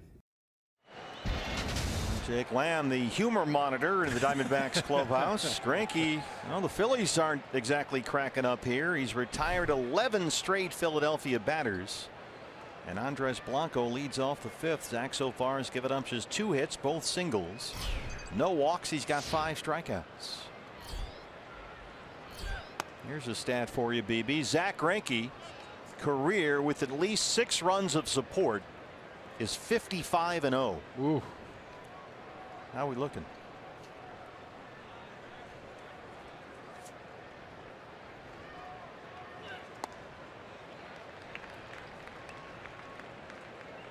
Jake Lamb is a guy that respects sneaky funny. Oh yeah. I think everybody respects sneaky funny. But some guy, some guys that you don't think they're funny, or they're sort of under the radar funny. Patrick Corbin has that label. Zach Greinke's another one. Every once in a while he'll drop a one-liner on you. And other Diamondbacks have described Jake Lamb as sneaky funny. Now Archie Bradley, he's just out there funny. Yeah. He doesn't even try to hide it. Yeah. Jake's roommate. 2-2 on Blanco. But you need a mix of out there funny and sneaky funny. Peralta's another out there guy. David doesn't hide anything.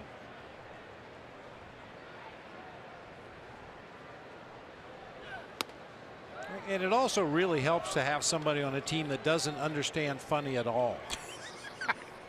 You know, just as a contrast, somebody that, you know, the funny guys can make fun of, and the more serious guys will rally around them and defend them against the funny guys. You know who that guy is? Brandon Drury. There you go. Yeah. Drew is too locked in. Slicing to short left. Herman coming in. Look out.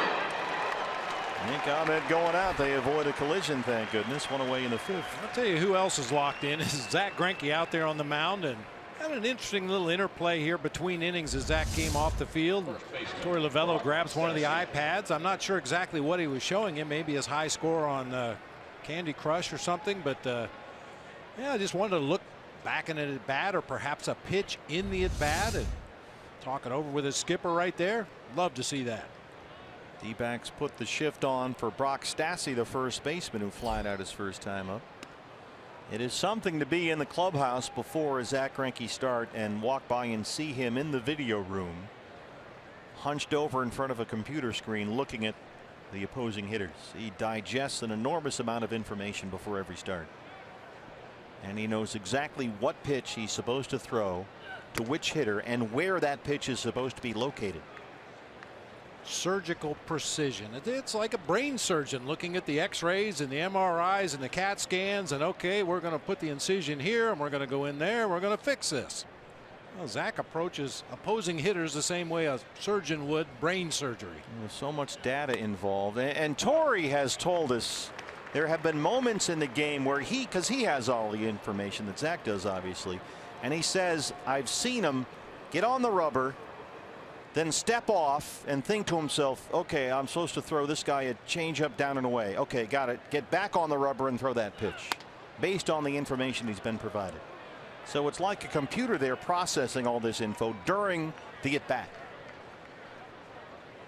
And that's a unique skill. I mean, a lot of the really good pitchers in the game have had that, as Torey's trying to convince the home plate umpire Gabe Morales that he needs to expand his zone a little bit. But some pitchers remember every pitch they've thrown to every hitter in their career. Some pitchers don't remember the last pitch they threw to a hitter. Those are the guys that really need help from their catcher and their pitching coach. But Zach Greinke's a guy that takes it upon himself to do his homework, come up with a game plan, and then the key factor is he's able to go out and execute that game plan. As Mike Tyson once said, everybody has a plan until they get hit in the face. Until he gets smacked in the nose. Fastball miss. First walk issued by Greinke. That ends a stretch of 12 straight Phillies he'd retired. Here's the catcher, Andrew Knapp. Catcher, Andrew Knapp.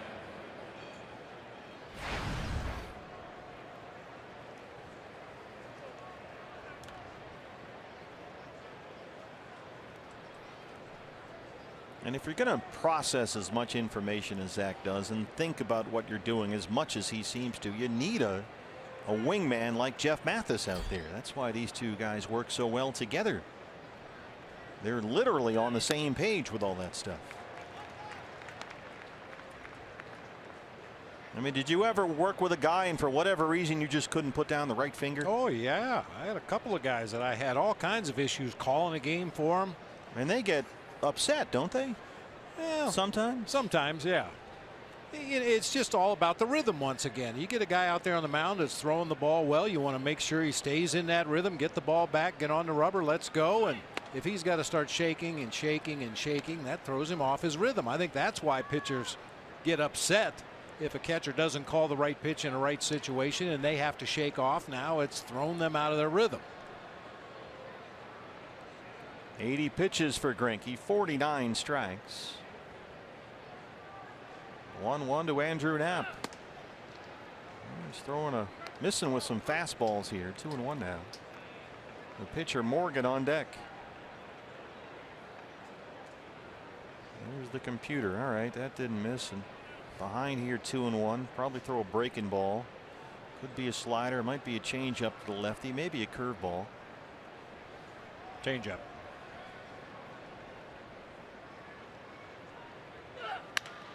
Up the middle, Ahmed smothers. They get one, and they can't quite get two. Nick Ahmed kept that one in the infield, and they get the force on Stassi at second. Nice play once again by Nick up the middle of the field. Unfortunately, when you get fully extended the way Nick is fielding this ground ball, sometimes it's not easy to get the ball out of the glove. You got dirt on your throwing hand. You've been fully extended out there, maybe knock the wind out of yourself a little bit just getting to that ball. But fortunately, they get the lead runner. So 2 outs. Knapp is at first. Here's the pitcher Morgan, who will take the at bat. On in relief of Nick Pivetta, who lasted only 2 2/3 today.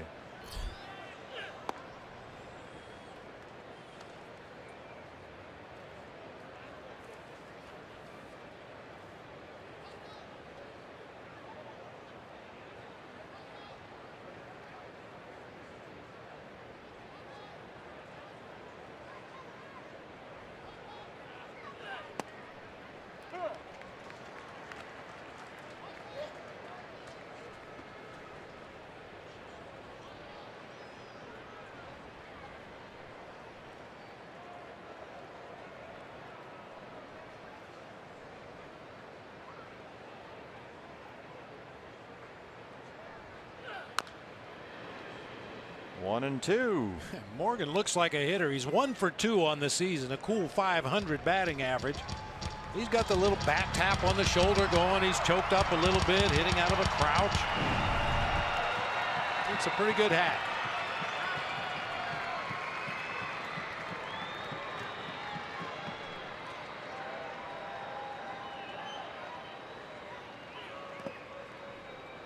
Lays off a curveball, and it's even 2 and 2.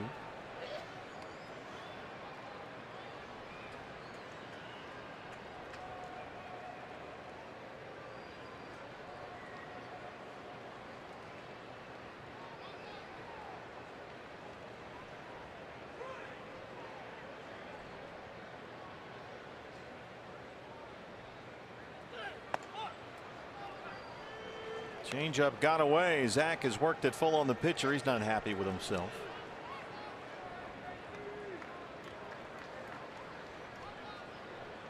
Leadoff man Nava on deck. He would be next. 2 outs, 3 and 2. Knapp will be off with the pitch from first. Descalso plays behind the runner down there. And here it is on 3 and 2. He missed. So he walks Stassi, got the ground ball from Knapp, then walked the pitcher Morgan. And that'll bring up Daniel Nava, the leadoff man. Zach not quite as fine, Bob, in this inning with his command. Yeah, he's missed far enough out of the zone that a couple of the Phillies hitters have been able to draw base on balls, including Adam Morgan, the pitcher. That's one of the things that makes Zach so effective. He throws those pitches around the edge of the strike zone with some movement. The hitter recognizes a strike, they swing the bat, and by the time they get into the hitting zone, the pitch has moved out off the outside corner or off the inside corner or down below the knees, and he gets that soft contact that he's looking for. But he's missed by enough that the Phillies hitters have been able to recognize it and lay off.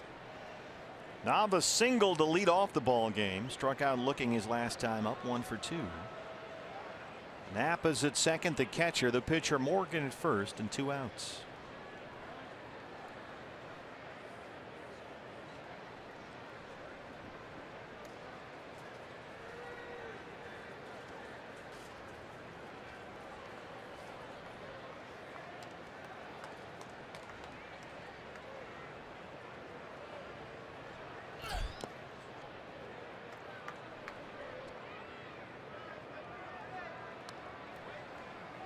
Daniel Nava, a switch hitter, much better from the left-hand side of the plate. That's his power side. .313. All 3 of his home runs this year have come as a left-hand batter.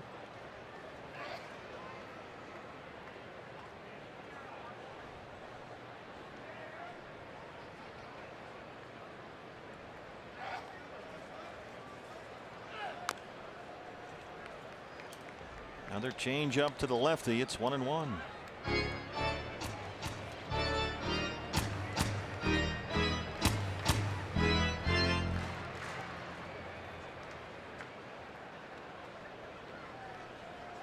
Only one other game on the major league schedule underway today. The Cardinals hosting Cincinnati. St. Louis leads that one 3-1. They're in the 4th.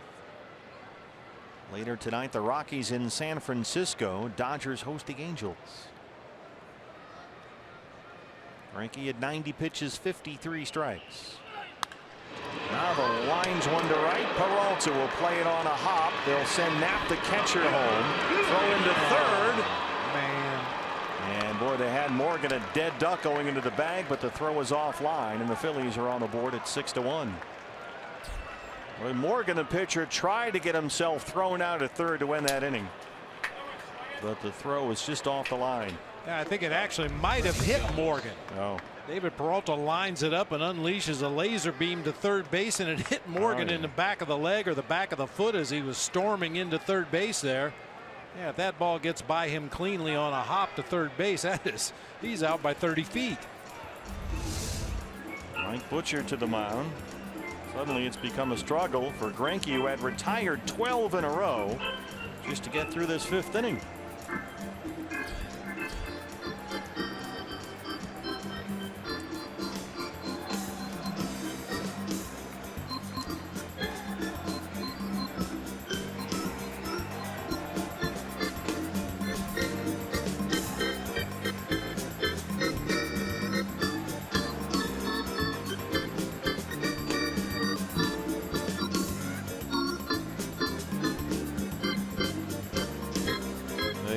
Freddie Galvis, who's 0 for 2. He's flied out twice.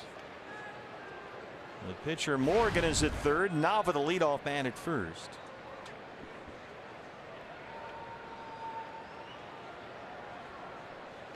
Galvis up there with 5 hits in the series. He's hit safely in 5 straight games.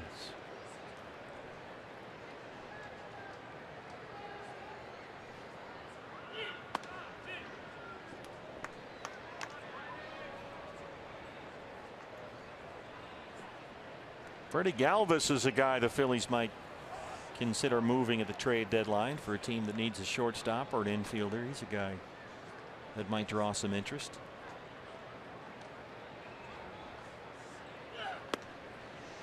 Switch hitter, pretty good defender, plays every day, 27 years old. Phillies have a number of top prospects in their minor league system. One of them is a shortstop, J.P. Crawford, their 1st round pick from 4 years ago, but he is not hitting at the AAA level right now. Under 200 at Lehigh Valley. Well, Greinke has lost his command here in the 5th inning, behind on Galvis 3-0. He's already walked 2 in the inning, including the pitcher. So it's kind of getting away from Zach here.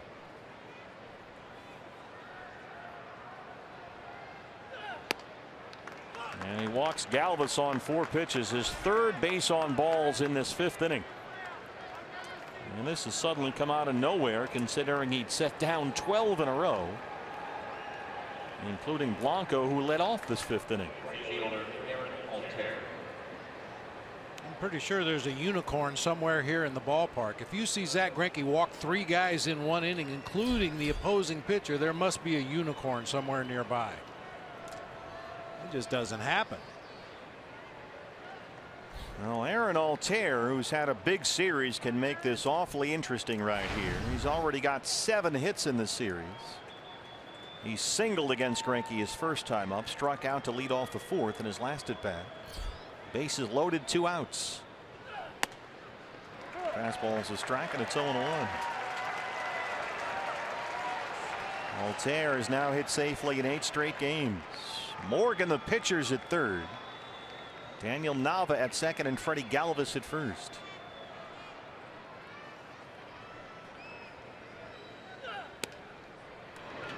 Lays off a slider, 1-1. Aaron Altair, the Avondale native of Agua Fria High School, 9th round pick by the Phillies back in '09. Young man who grew up here in the Valley, a big Diamondbacks fan. Another slider, and it's 1-2.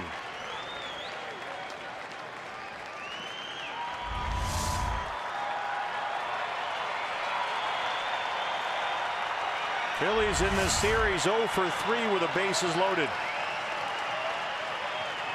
1-2 on Aaron Altair. Out of play.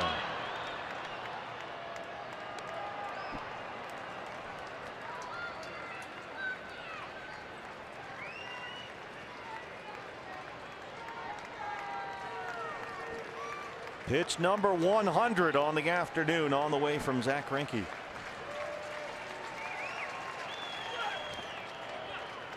Went back to the slider. Altair lays off, and it's 2 balls and 2 strikes.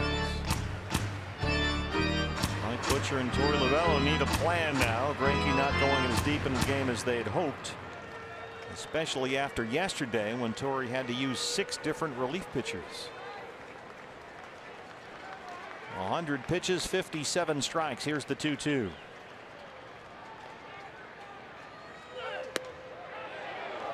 Another slider, and it's full.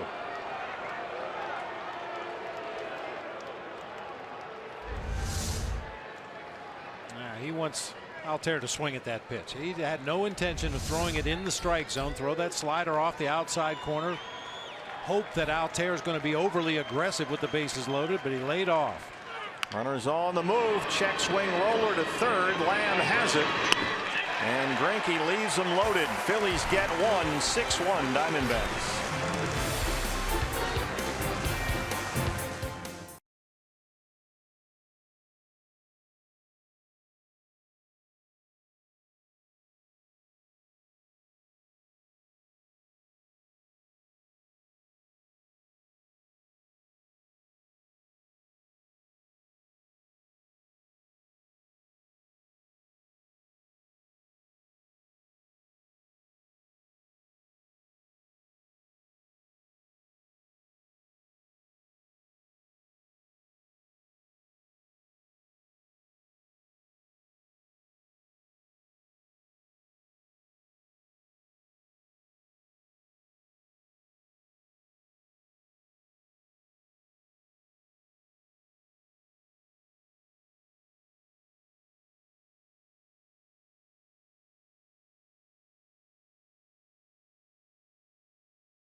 The Phillies here on Fox Sports Arizona as we head to the bottom of the 5th inning. Daniel Descalso, of course, what a series he is having. But remember back on Wednesday at Colorado, Diamondbacks score 16 runs. They scored 10 in that 4th inning alone. But guess who was 0 for 2 in that inning, making 2 outs, and 0 for 6 in the game was Daniel Descalso. Well, he took the day off the next day. Torey Lovullo sat him, and then he began in this series to really catch fire. 8 of 15, 533 with the 5 RBIs, including 3 RBIs in this game alone. Daniel Descalso leads off now here in the bottom of the 5th. I talked to him not only after the game last night as the walk-off winner, but also today before the game during Diamondbacks Live, and he talked about his ability to, even when he's sitting on the bench, Steve and Bob, to kind of play the game through his head like he's the manager, so that he can manage when he's going to get an opportunity. He's getting a lot of opportunity right now. Well, that's a good catch, Pat. The 0 for game in Colorado, I had almost forgotten that. Boy, he made 2 outs in that 1 inning. Yeah. Hit into a double play, had an error. That was a nightmare game for Daniel. 0 for 6, made 7 outs. And everybody else in the lineup had 14 hits. He's making up for that. So far, a RBI single in the 2nd for Descalso, a 2-run single in the 3rd. Diamondbacks 6 runs on 7 hits. Phillies 1 run on 3 hits. Bullpen is busy down there. Looks like Silvino Bracho has started throwing.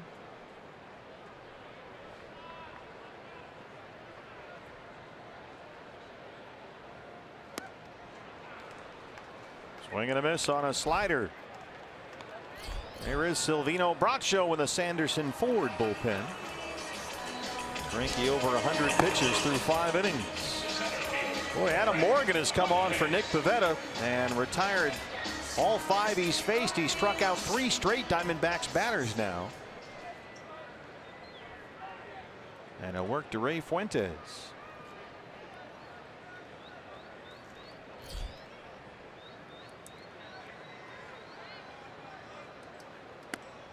Ray getting the start today in center field. He's reached on a fielder's choice. He's scored a run. He's got an RBI single.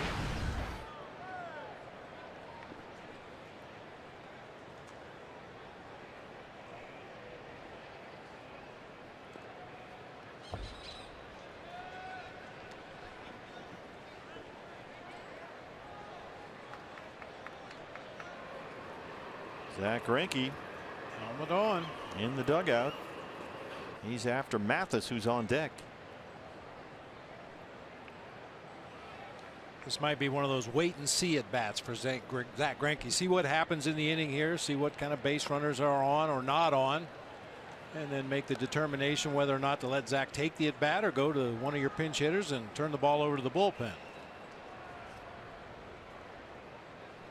And again, yesterday, Torrey had to use 6 relief pitchers in that extra inning game. And a long homestand here that's really just getting underway. No days off during this homestand. Fuentes draws a 1-out walk. Hey fans, pick up the D-backs collectible cup set next Saturday, July 8th, before the annual alumni game, courtesy of Sanderson Ford. Gates will be open at 3:30. The alumni game will start at 4:30, followed by the D-backs Reds regular season matchup. You can get tickets now at dbacks.com/alumni. First base runner against Adam Morgan. 6th walk issued to Diamondbacks batters today. Here's Jeff Mathis, who was walked and reached on a fielder's choice. Greinke in the on deck circle. Mathis drives one toward the right field corner, but that one's leaking foul.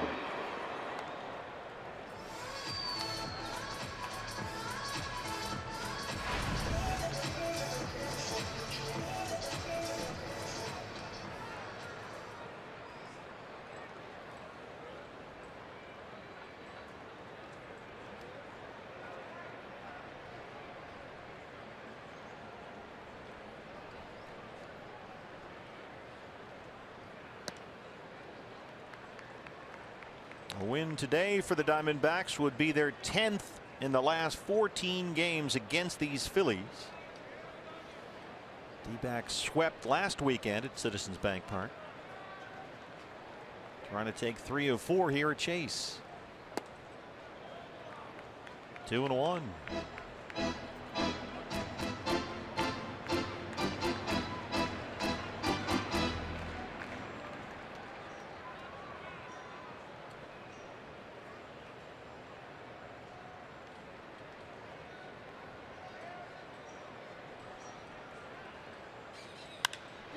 Center field, base hit for Mathis. Walking a single for Mathis today. And Greinke will take the at bat. Fastball worked its way back to the inside corner. Jeff just drops a bat head on it, lines it into center field. 2 men on, 1 out for Zach Greinke here. Zach has walked and struck out so far today. 2 on and 1 out.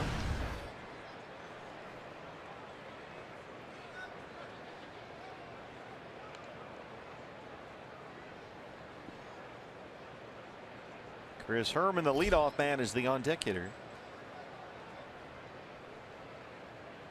No sign of a bunt from Zach, who turns on a slider and almost took Tony Parachica's head off down there at third. Way out in front of that one.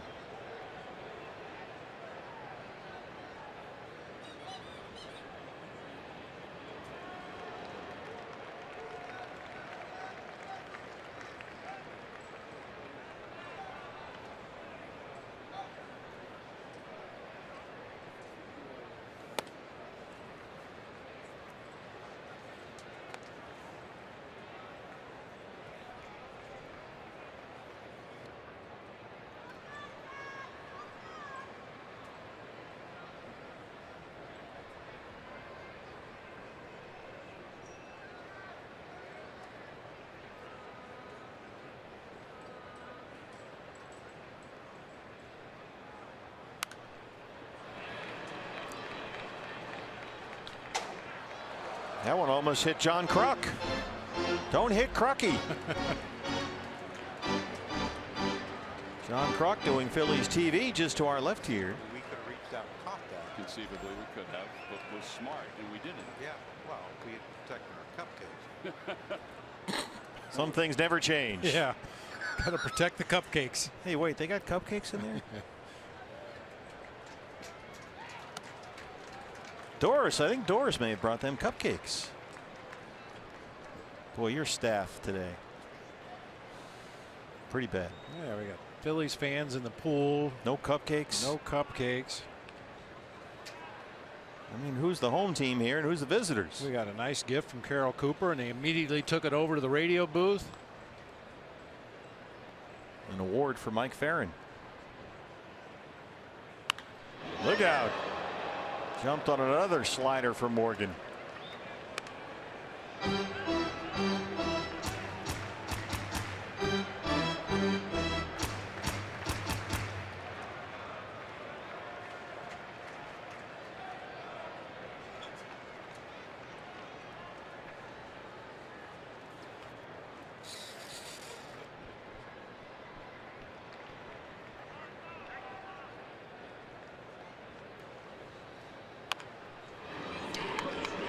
Talk about grinding at bats. Zach Greinke's been watching his teammates. The hitter.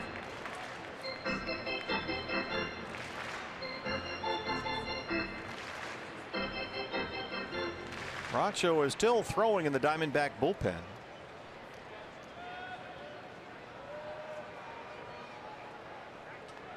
Greinke still certainly batting like he's coming out for the next half inning. Fastball away, didn't bite. He's back even 2-2.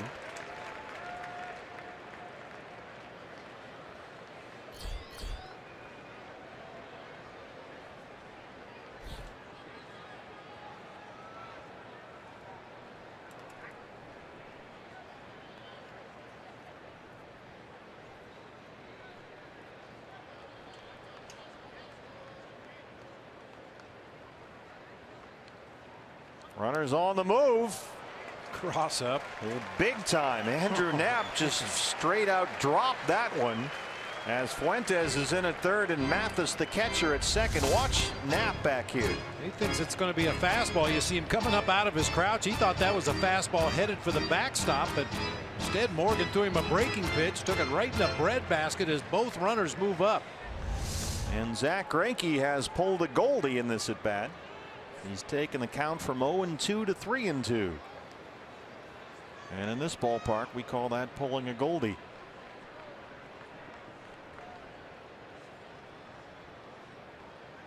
Second and third, one out.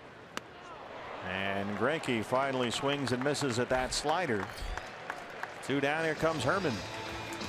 And thanks to Chris Herman, a home run today means a free jumbo jack tomorrow at participating Jack in the Box locations with the purchase of a large drink. It didn't take long into the ball game today to get your Jack in the Box jumbo jack.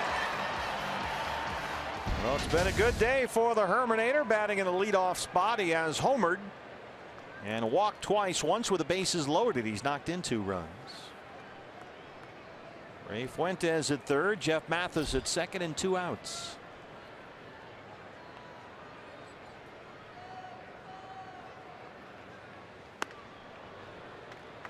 Boy, Morgan's up there throwing a lot of sliders.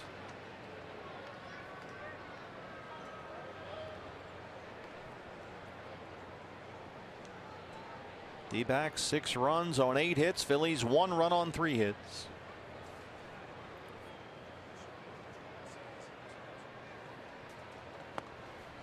Yeah, we saw that horrible cross up there as the runners were on the move. Keep an eye on the catcher back there, Andrew Knapp. Now, we've mentioned that we really like what we've seen from him in very limited playing time against the D-backs, but look how narrow his shin guards are as he gives the sign. Such an effort to make sure that the third and first base coach can't see his signs. It's just a little tunnel back there to the fingers. I think Adam Morgan misread the sign that Andrew Knapp gave him.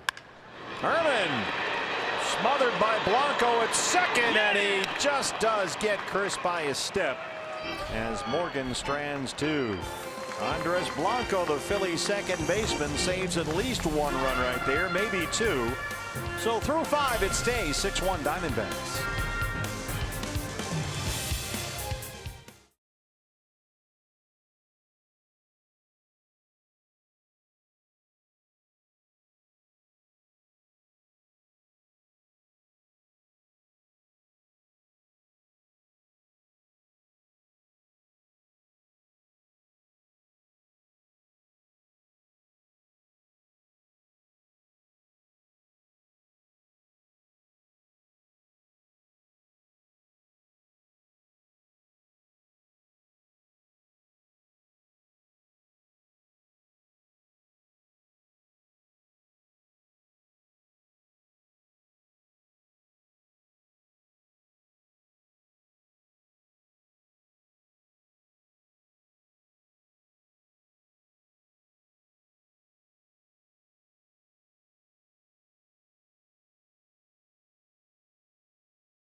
Baseball history presented by Geico, our legacy moment. Randy Johnson versus John Kruk in the All-Star game at Baltimore. And it was advantage big unit. Kruk was overmatched and tip of the cap, wag of the finger. July 13th, 1993. And these two were reunited here at the ballpark yesterday. There's Kruk working Phillies TV just to our left here. And this was the photo that the Diamondbacks tweeted out when the big unit went in there looking for John Kruk yesterday for a little reunion. They were smiling yesterday. Kruk wasn't doing much smiling back in '93. No, he wasn't. Ooh, understandably. New pitcher for the Diamondbacks to start the 6th inning. I did hear that. Because he just texted me and wanted to know if my wardrobe was okay and if I needed any. He's got cupcakes, wardrobe problems, usual stuff. Right to the airport. Silvino Bracho will start the 6th inning on in relief of Zach Greinke. Maikel Franco 0 for 2 leads off the 6th for Philadelphia. Franco has popped up, grounded out. So Zach Greinke, rough and tumble 5th inning there. He walked 3 in that inning. And so he only goes 5 here.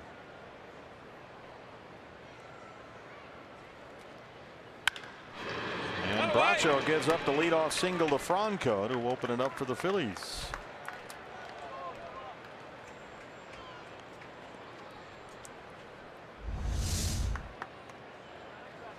Fastball tailing back toward the middle of the plate. Franco kind of smothers it up the middle of the field, but big gap between the middle infielders that time. It easily rolled through into center field for a leadoff base hit.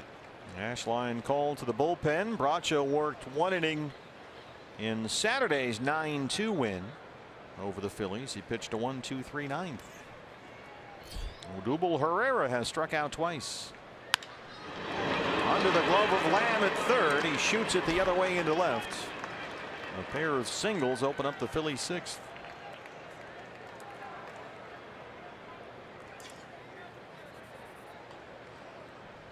Second baseman, Andres Blanco. Herrera not wasting any time this at bat. Of course, when you get a 94-mile-an-hour fastball mid-thigh, mid-plate, why do you wait? He bangs that one through the left side, putting Phillies on 1st and 2nd with nobody out here.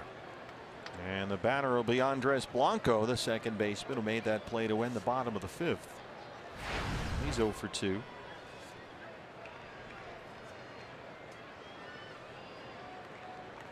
Blanco just 4 hits in his last 30 at bats. He's got Franco at 2nd and Herrera at 1st. Change up from Bracho, 0-1.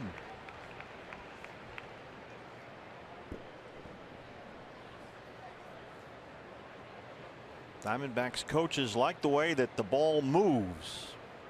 coming out of Silvino Bracho's hand. He doesn't throw a whole lot straight. He's got good movement on his stuff. Mid-90s fastball.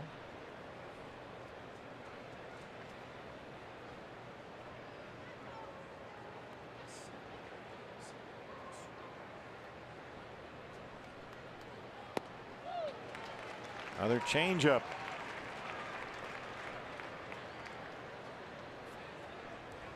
.510, 190. Silvino Bracho will turn 25 years old next month.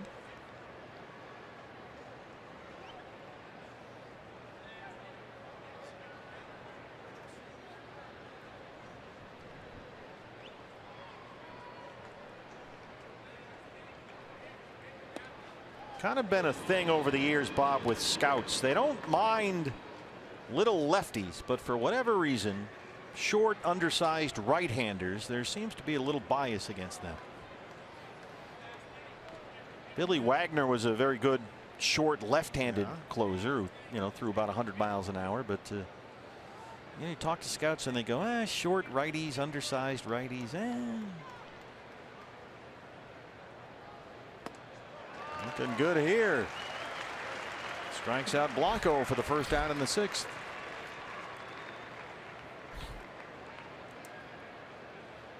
I think scouts just don't like short players in general.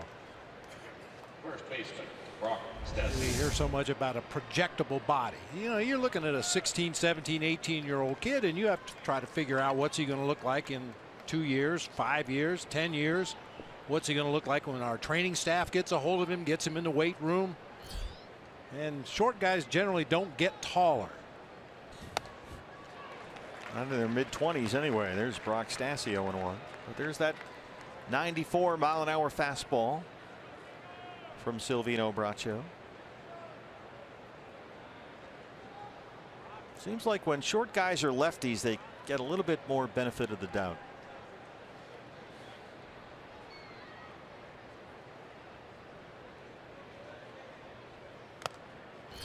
If you think about short pitchers, the trajectory of the ball, the thrown ball toward home plate, is going to be flatter for a shorter pitcher than it would be for a taller guy who gets that downward plane.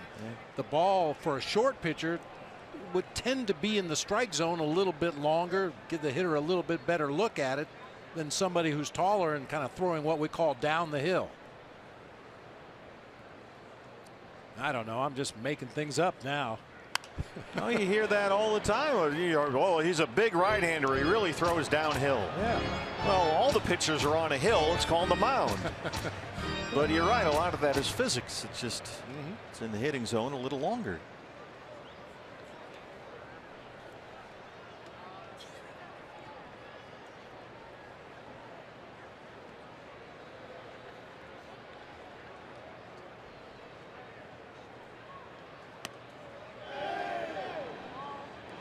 Didn't go, says Shane Livensparger. Stassi lays off the slider. It's 1-2.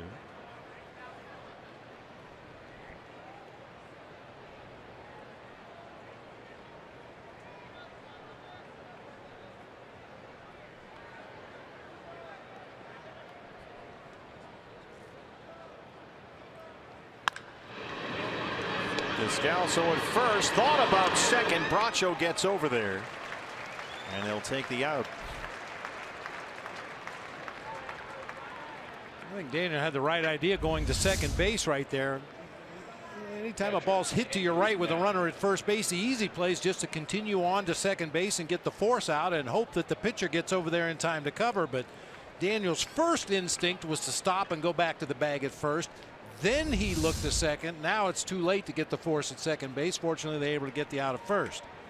Keep in mind, that's a decision in a split second made by a guy who's been playing pretty much left field all year. Yep. The value of Daniel Descalso and the versatility. Here's Andrew Knapp.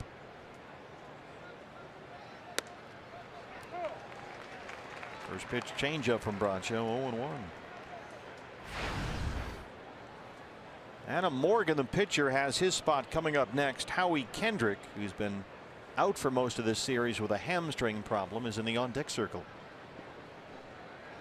And you don't want Kendrick getting up there with men on base. Not in this ballpark.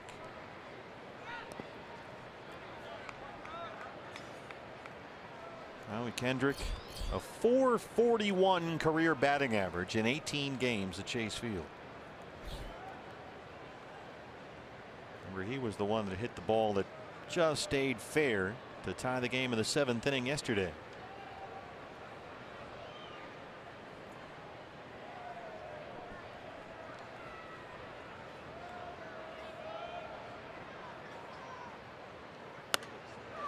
There's that Bracho fastball. 1-2. Good spot for it up there above the belt. Just a little more than Knapp could handle that time.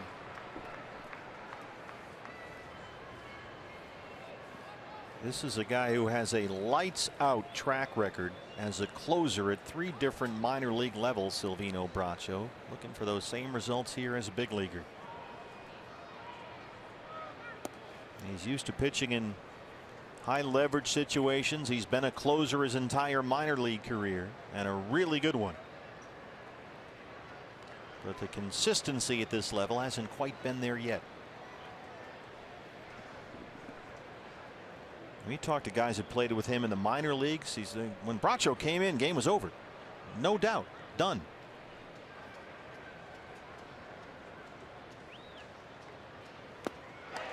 Gets him to wave at that one. 3 big outs there by Silvino Bracho, who strands 2 and keeps it a 6-1 game.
This the Fox Sports Arizona Fan Express. It's presented by Cox Communications, and it's set to take you to a D-backs game. So stop by the Cox Solutions store in Mesa.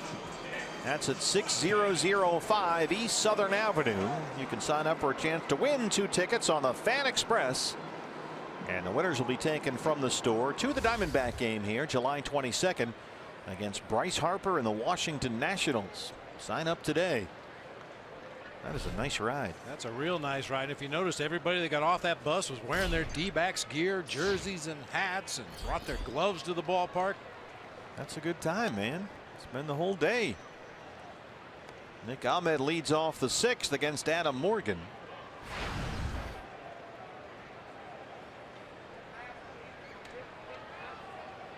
Nick popped up with the bases loaded his last time up. The first batter Morgan faced after he came on in relief of Nick Pivetta. Pivetta had an ugly one today, lasted only 2 2/3.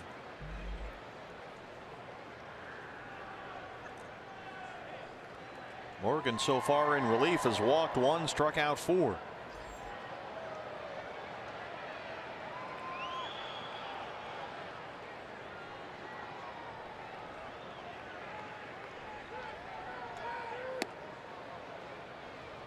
Good change up that time, and it's 1-2.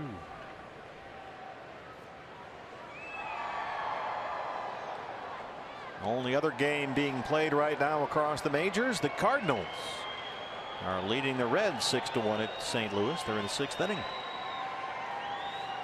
Michael Waka Waka on the mound for St. Louis. 2-2.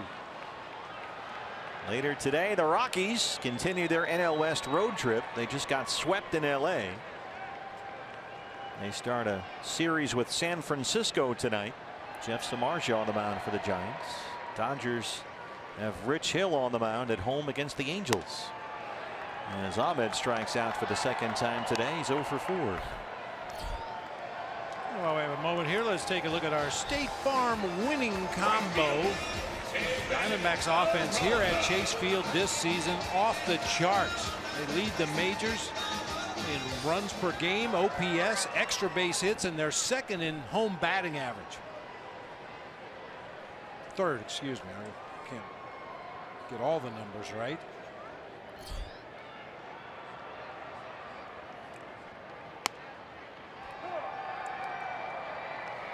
I mean, we're coming on just about a 6-week stretch of the season. You go back to May 15th.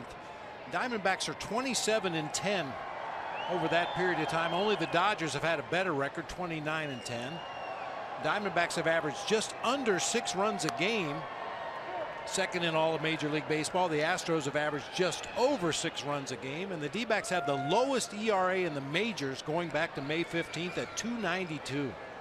All starts with the pitching. Yep. That young man had a nice freight train sign down there. Some real artwork during this Peralta at bat. Backs up Stassi at first. Morgan gets over there. He'll take it himself. 2 down.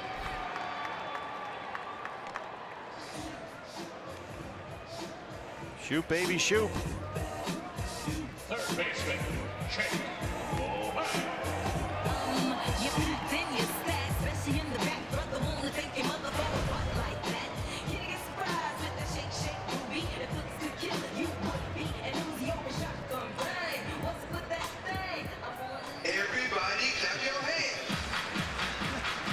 We enjoy walk-up music. It's a good jam. Yeah. Salt and pepper. Lamb singled and scored in the 3rd. 1 for 3. He has struck out twice today. Struck out looking against Morgan his last time up.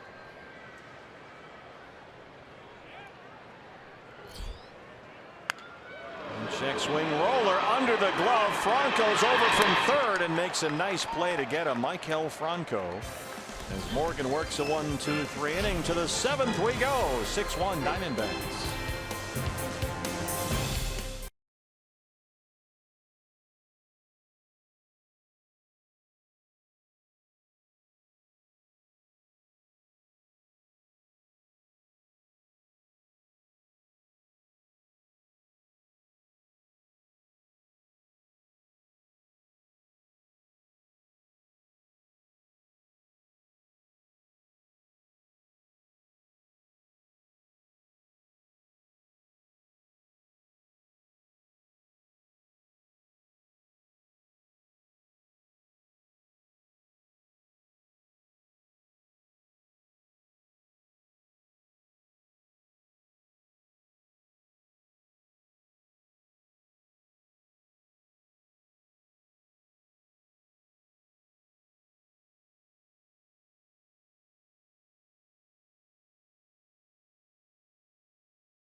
D-backs lead the Phillies, trying to take 3 of 4 in this series. Fans don't miss the National League West showdown coming up here this weekend.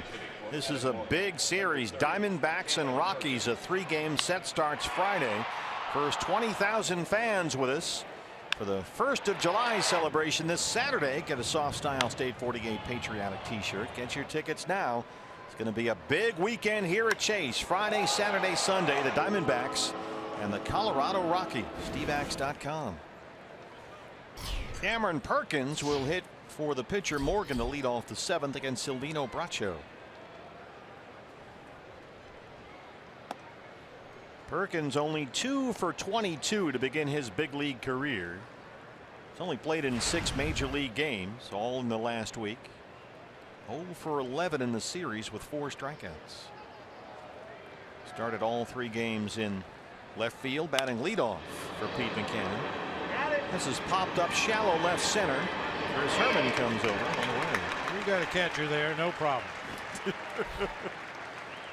Thank goodness. So many times this year we've had 2/3 of the D-backs catchers in the game at the same time. Somehow, some way, we're going to get all 3 of them in there at the same time. I know that's your dream.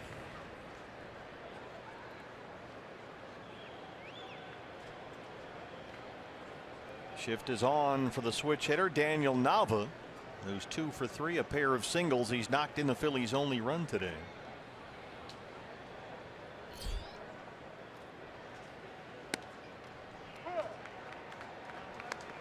Bracho gave up singles to the first 2 batters he faced when he came on to start the 6th. Franco and Herrera. But he got 2 strikeouts. Stranded 2 runners in the 6th inning. And he's looked good. Fastball right by Nava, 0-2. There's some zip on that one.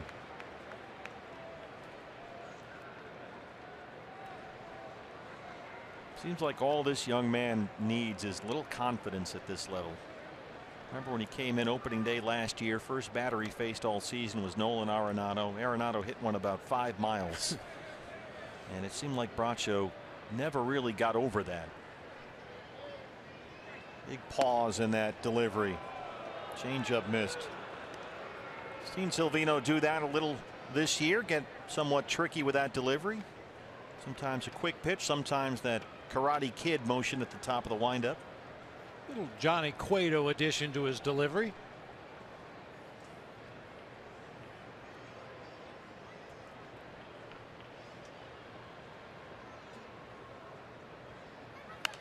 No hitch that time in the giddy up. It stays 1-2.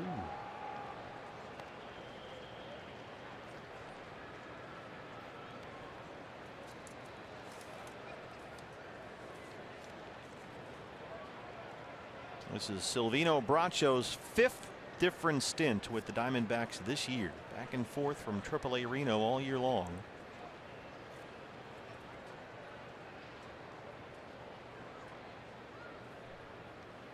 Mention how he's been a lights out closer at every level he's been in the Diamondbacks minor league system. He's pitched 17 games for Reno this year. And he's got 34 strikeouts in 19 innings. Pitch with the Venezuelan team in this year's World Baseball Classic.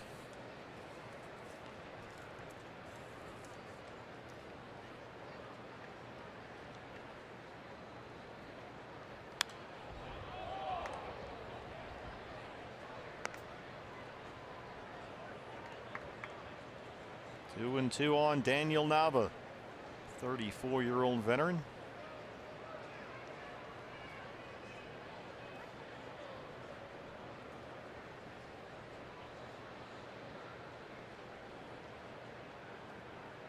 Nava's hitting about .230 with a home run since he came off the DL at the beginning of this month. Was out for a while with a left hamstring strain. And he's given Bracho all he can handle here. Another fastball gets fouled off.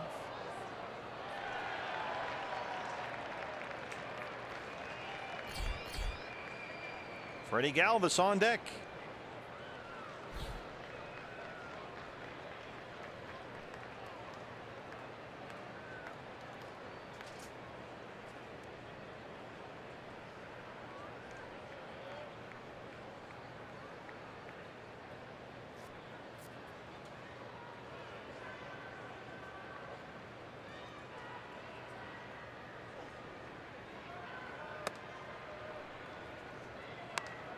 Tried to go back to that high fastball. They got Nava to chase one earlier in the sequence up there above the top of the zone. Tried to go right back to that pitch one more time in a 2-strike count.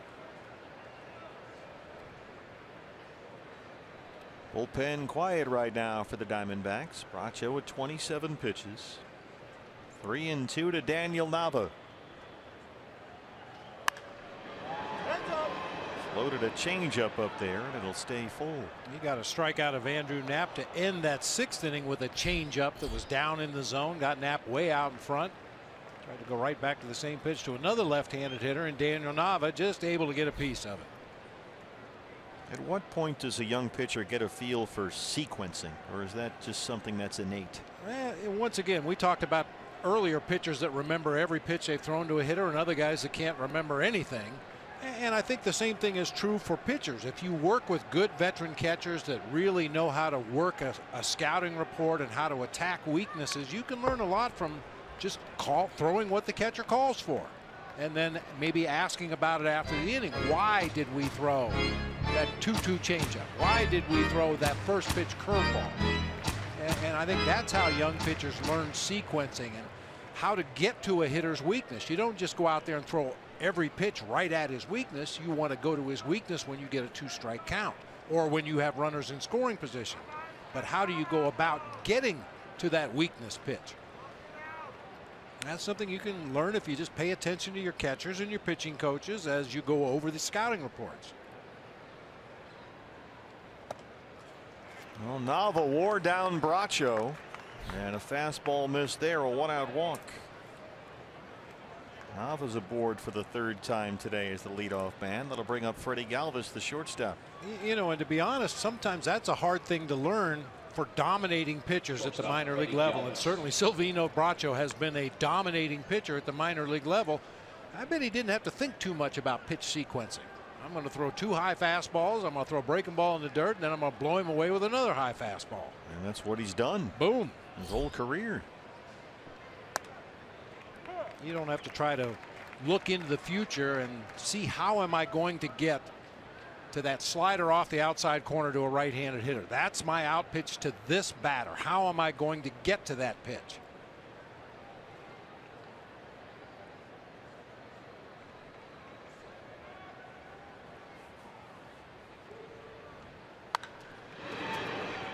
That's foul behind Mickey Morandini at first.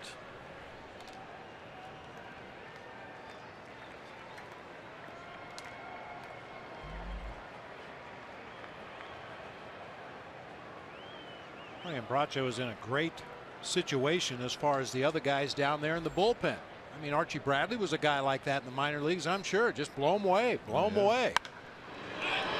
In the air, pretty deep right center. Fuentes just shy of the warning track. Nava bluffs and holds at first. 2 down. Now the hitter will be Aaron Altair. Right fielder Aaron And Bracho has really worked his way up the charts through the Diamondbacks minor league system. You go back 3 years ago, he was pitching an A-ball at South Bend. Had 26 saves. He struck out 70 batters in 43 innings. I mean, he was just blowing guys away. And then the following season, 19 saves, 73 strikeouts in 50 innings. Again, just blowing them away one after the other.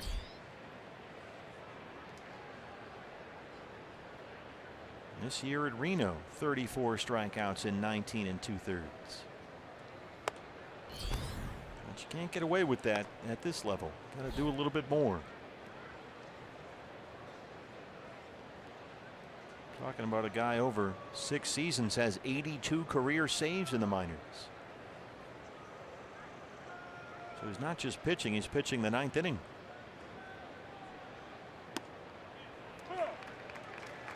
Sliders in there for a strike, and it's 1-1.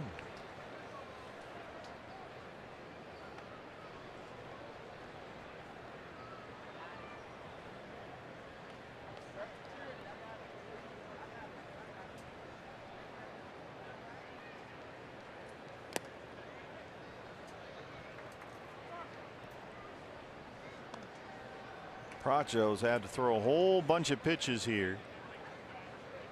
Nava really made him work before he got that 1-out walk. Now behind on a good hitter, Aaron Altair, 2-1.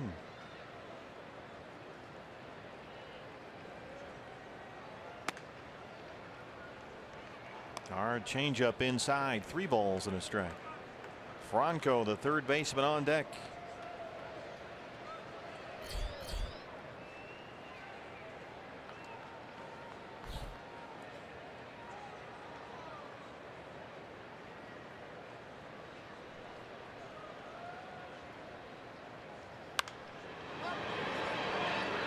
Out in front a little bit on that fastball. Mathis by the screen, and he's got it. Nice play, Jeff Mathis. Silvino Bracho gives Torey Lovullo 6 outs. 6-1 Diamondbacks.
On top of the Phillies 6-1 as we head to the bottom half of the 7th inning. Hey, fans, enjoy discounted tickets for all afternoon weekday home games this summer. The next 12:40 matinee game is this Thursday, June 29th against the Cardinals. Get your matinee ticket now at dbacks.com/matinee. Hey, happy birthday. Celebrating her birthday with the Diamondbacks. Glad to have you here. Here's Hobie the Hammer Milner. Couldn't resist. Made his major league debut the other day against the Diamondbacks. Pitched 1 inning, gave up a run on 2 hits and a walk and a strikeout. He'll face Chris Owings to lead off the Diamondbacks 7th. Second career appearance for Hobie Milner. This one is out to short right, and it drops in front of Aaron Altair. Chris Owings on board for the 3rd time today. A double, a walk, and a single. He's already scored twice. And that brings up Daniel Descalso, the author of our Chaz Roberts Air Conditioning and Plumbing Cool Play of the Game.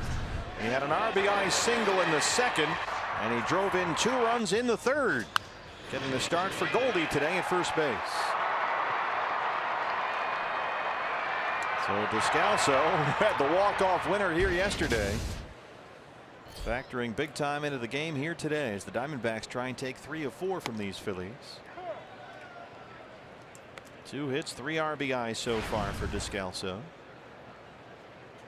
He's got 8 hits in the series.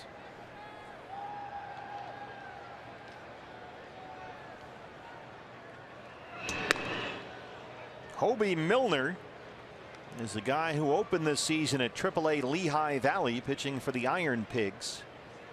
And he opened up this season with a 19 1/3 inning scoreless streak. A DFA Genmar Gomez, who blew the save against the Diamondbacks a week ago yesterday in Philly, and so Milner was called up, and he's made his first 2 big league appearances here at Chase Field this weekend. He falls firmly in the middle of that category, funky lefty. He's funky out there, that's for sure. All kinds of arms and elbows coming at you.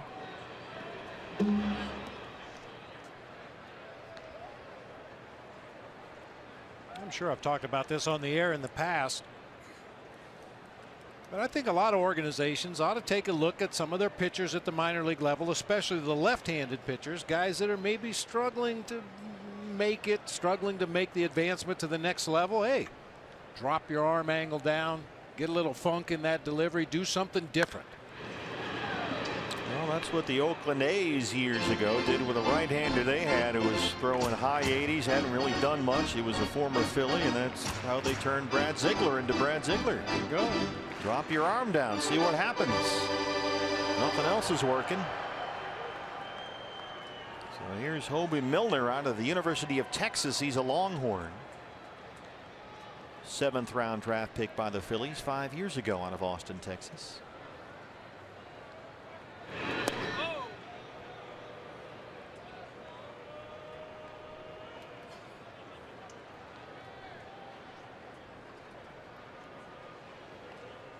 Diamondbacks have Ruby De La Rosa warming up in the bullpen.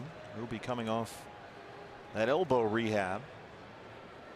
Worked 1 inning of the ball game here yesterday. Had 2 strikeouts. There's Ruby as he continues his comeback from that UCL injury that shut him down for most of last year. Now back as a reliever.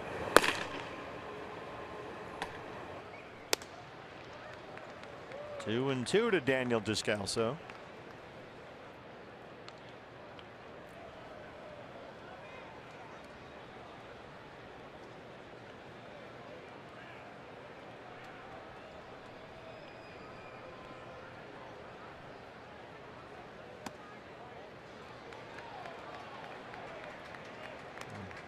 Fastball not there. It's 3 and 2. Fuentes on deck. He's got an RBI single and a walk.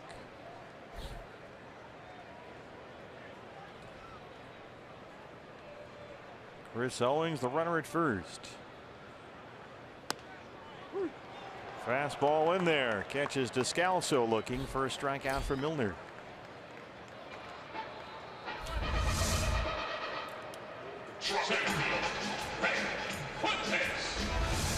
Descalso obviously expecting some kind of sidearm breaking ball from Phillies left-hander that time. Got caught peeking at a fastball right on the outside part of the plate.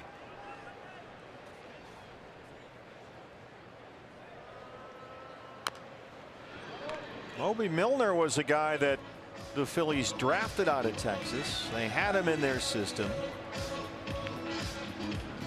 He's 26 years old. He was selected by the Indians over the winter in the Rule 5 draft. But remember, with the Rule 5, and Diamondback fans know this from Oscar Hernandez's tenure here, if he's not on the major league roster all year long, you got to give him back.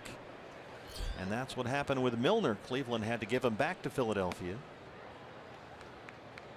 And he had a terrific year at AAA Lehigh Valley, and now here he is in the big leagues.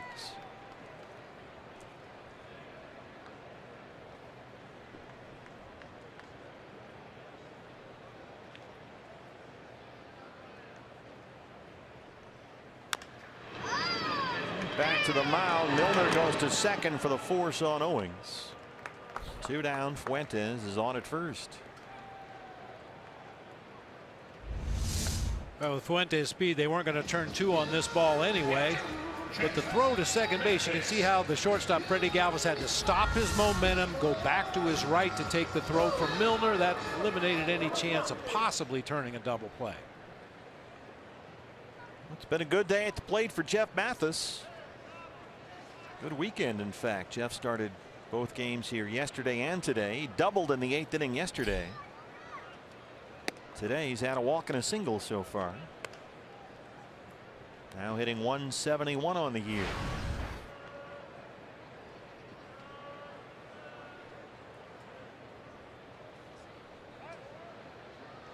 Pitcher spot is up next, and Brandon Drury is in the on deck circle. He would hit for Bracho with Ruby De La Rosa warming up in the bullpen. Torey Lovullo, as part of Ruby's reintegration back to the big league level, is going to have him pitch back-to-back days, it appears. They said they would start Ruby kind of slowly, ease him into fairly low leverage situations, let him get his feet wet.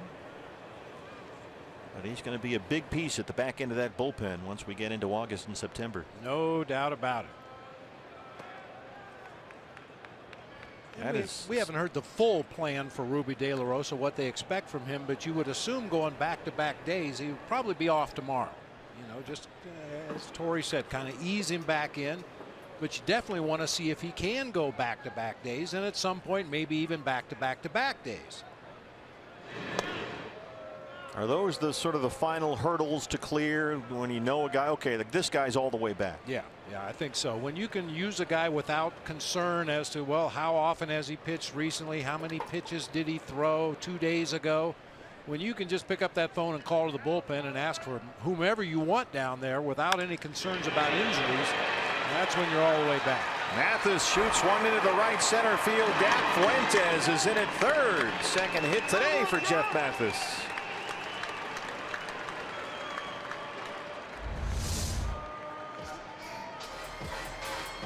3 hits and 3 walks for the 2 catchers in the lineup today. Jeff Mathis with his second base hit in the game to go along with the base on balls. Chris Herman, the leadoff hitter today, 2 walks and a home run. So Drury will hit for the pitcher Bracho. Brandon not in the starting lineup, an off day for him today. 1 for 11 in the series. He's knocked in 2 runs, up there at 295 with 8 home runs. He's got 2 outs. Fuentes at third and Mathis at first. Boy, the bottom of the order today. Start with Descalso, who's got 2 hits and 3 RBIs. Fuentes has got a single and a walk, an RBI and a run scored. Mathis a walk and 2 singles. Good job here by the 6, 7, 8 hitters for Torey Lovullo today on Goldie's off day.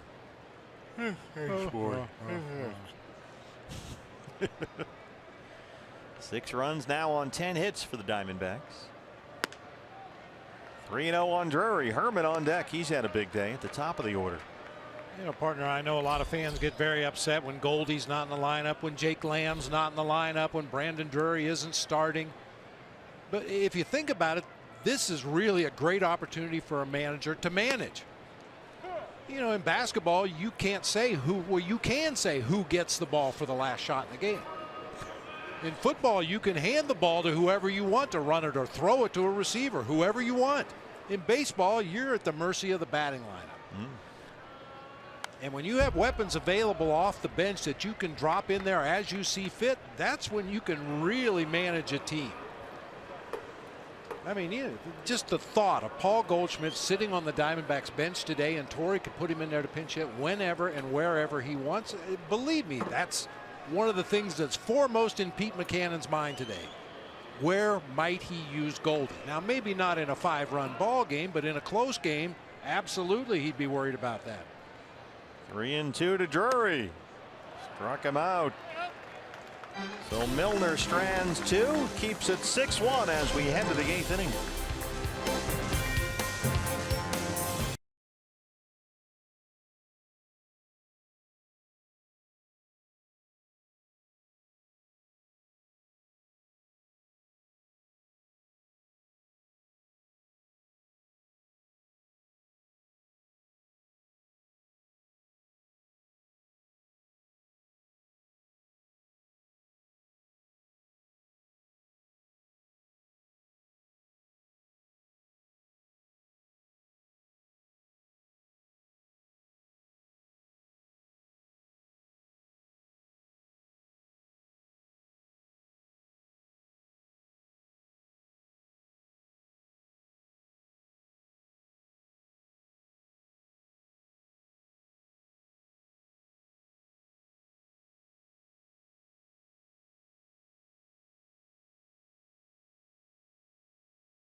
Hey, Probably. Busch Stadium, St. Louis, Randall Grichuk, the only other game in action right now on the Major League calendar. The Cardinals are all over the Reds. Boy, oh boy. Hey, oh boy. 8-1 in St. Louis. They're in the 7th. What's next? Brought to you by CenturyLink. The St. Louis Cardinals come in here for 3. Starting tomorrow night. Really good pitching matchup tomorrow night. Taijuan Walker versus Carlos Martinez. And then Wednesday, Zach Godley and Adam Wainwright. Thursday day game, fans. You'll get again a matinee price break on your tickets for Patrick Corbin versus Lance Lynn. That's a 12:40 start. And then the Rockies are in here for a huge series starting Friday night. So Taijuan tomorrow night against Carlos Martinez. A lot of fastballs in that game. Ruby De La Rosa facing Michael Franco. Chops it to third for Lamb. 1 pitch, 1 out for Ruby, who's appearing for the 2nd game in a row. Ruby De La Rosa came on to start the 6th inning yesterday. And 2 strikeouts, gave up an all-tear triple down the right field line. The Ashline Colt to the bullpen. Ruby De La Rosa coming back from that sprained UCL ligament in his right elbow that cost him the final 4 months of last season. 2 stem cell injections over the wintertime for Ruby to try and repair that elbow injury and avoid Tommy John. Ruby had already had 1 Tommy John surgery. That was back in 2011 when he was a rookie with the Dodgers. Odubel Herrera 0-2. Boy, and Ruby's stuff. The word everybody comes up with is electric. I mean, the fastball velocity is lighting up the charts, but you watch the way the hitters have reacted to that fastball and the breaking ball that he has to go along with it, and it's just been an overmatch up to this point. Case in point, 99-mile-an-hour fastball blows away Odubel Herrera. And that's the way Ruby has been pitching as part of his minor league rehab process, at least at the AAA level with the Aces. 23 strikeouts in 15 innings against only 4 walks. Andres Blanco. 98. Well, you can imagine late in games, August and September, when the Diamondbacks are trying to lock down a playoff spot, and Torey Lovullo can go to the back end of this bullpen. Archie Bradley and Ruby De La Rosa back there ahead of Rodney. They're going to get some big outs. Yeah, and throw Andrew Chafin into the mix there too if there's some tough lefties up late in the ball game. There's Jorge De La Rosa on the right there. How about a 7-pitch inning for Ruby De La Rosa ahead of Blanco here 0-2.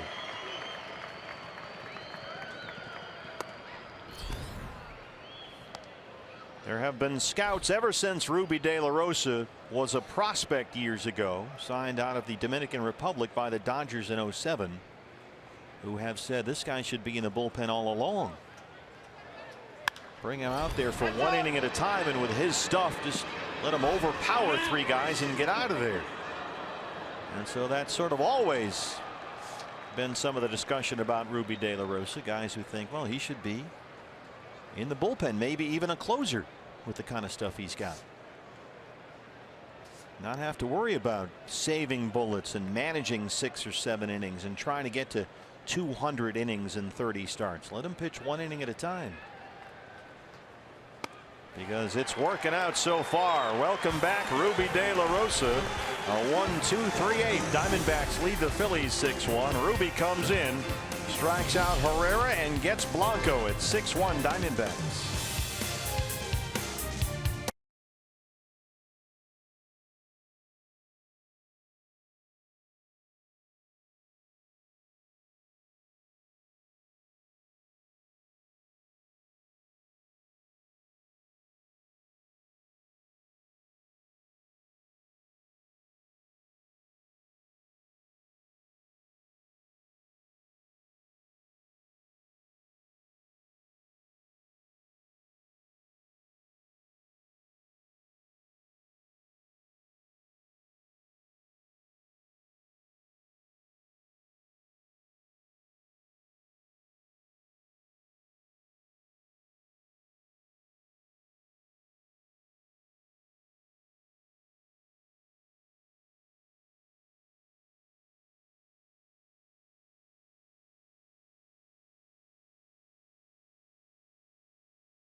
20 seconds or less. What did you think? Well, great at first, and then in the 5th inning just lost it after recording 12 batters in a row. Just couldn't find the strikes on his pinpoint control, was lost, and but the D-backs offense was there to pick him right out. All right, well, we'll deal with that and so much more right after this one is over. So let's get back to the booth. Steve and Bob, bring it home. It's all yours. Okay, thanks, guys. Webby and Todd Walsh. We'll look forward to that after the ball game. Our box score from the Diamondbacks game so far as they've out-hit the Phillies 10-5 and lead it 6-1. Good day by the guys batting 6, 7, and 8 here in the Diamondback order. D-backs coming off a win over these Phillies here yesterday. Daniel Descalso the walk-off off of Dubre Ramos. Well, Ramos, after that loss yesterday, was sent back to AAA and called up today from Lehigh Valley. This is Ricardo Pinto, the right-hander. He was the Phillies minor league pitcher of the year in 2015. He pitched in the All-Star Futures game last year and made his major league debut with the Phillies earlier this season back in May. This is his second stint with the big league club this season. Chris Herman leads off the 8th. Herman's had a good day, a leadoff home run in his first ever start as a leadoff hitter. His first at bat he homered. He's also walked twice, knocked in 2.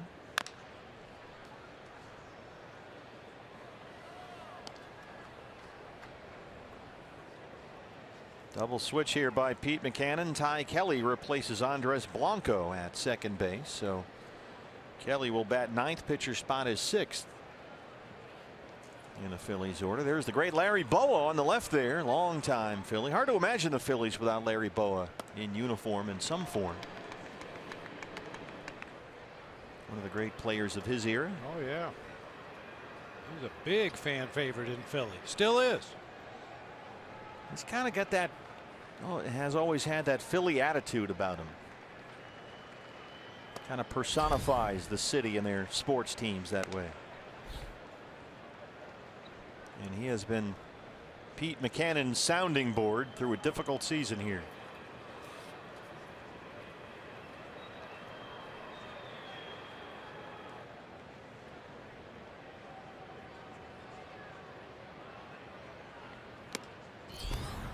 Herman swings at a fastball down and in and strikes out. 1 down. That'll bring up Nick Ahmed. Shortstop. Nick 0 for 4 today. He struck out twice, popped up and into a double play with the bases loaded. 258 on the year for Nick. He needs a base hit here to keep a 5-game hitting streak alive.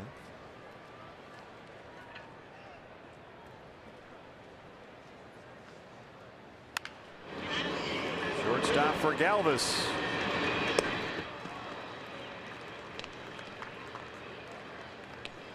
Two down for David Peralta. If you're just joining us, this is Goldie's day off. So Peralta batting 3rd today. He singled and scored in the 3rd, 1 for 4. Nice easy day for Goldie before the Cardinals come in here tomorrow night for the first of 3. Cardinals beating up on the Reds right now, 8-1 in St. Louis. They're in the 8th.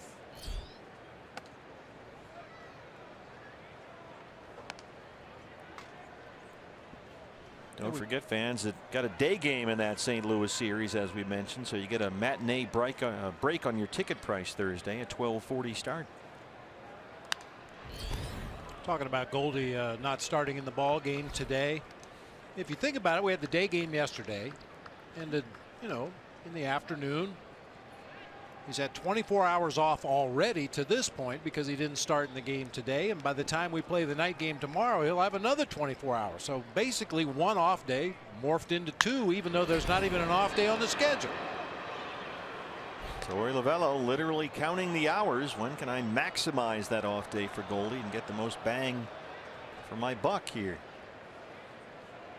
I would think the problem with Goldie is, even though you keep him out of the starting lineup, is just getting him to stay out of the batting cage. Don't go take ground balls. Maybe stay out of the weight room for a day. Tie him to his locker. Yeah. Pinto comes in a 1-2-3/8. We head to the 9th. Diamondbacks ready to take 3 of 4 from these Phillies. They lead at 6-1.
Fourth of a 4-game set. Diamondbacks and Phillies are Cox high-speed highlights. The leadoff man, Chris Herman, a home run into a pool full of Phillies fans out there to start us off, and the Diamondbacks never looked back. Yesterday's walk-off hero, Daniel Descalso, an RBI single in the second, a 2-run single in the third. And the Diamondbacks led early. After 3, they were up 6-0. And as our Gila River game summary shows, it's 6-1 Diamondbacks as we start the 9th inning. Zach Greinke. Things got away from Zach just a bit in the 5th inning. But he goes 5, gives up just 1 run on 3 hits with 5 strikeouts. At one point, he retired 12 straight batters. 2 innings from Silvino Bracho, a quick 8th inning by Ruby De La Rosa. And now here's TJ McFarland, who got the win yesterday. He's 4-1, and he'll pitch the 9th. Brock Stassi, the first baseman, leads it all for the Phillies as we kiss off Philadelphia for 2017. Day off for Tommy Joseph today, the Horizon High School native. Stassi 0 for 2 with a walk, playing first base.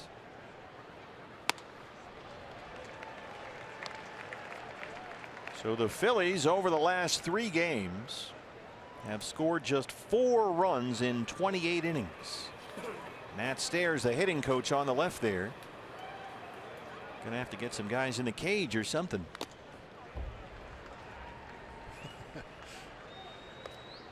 Well, unfortunately, I don't know if that would help much. I mean, you got to give credit where credit is due. The Diamondbacks have pitched extremely well in this series. Now, granted, the Phillies a little overmanned this year in their rebuilding process, but they've just bumped up against a really good pitching staff. Sure have, and it's been rolling. Zach Greinke in line now for his 9th win of the year. Robbie Ray improved to 8-3 here the other night. Got Taijuan Walker on the mound tomorrow night against the Cardinals' Carlos Martinez. And the way Zach Godley's pitched, nobody's been better than Godley the last 2 months. He starts here Wednesday night. Patrick Corbin Thursday afternoon.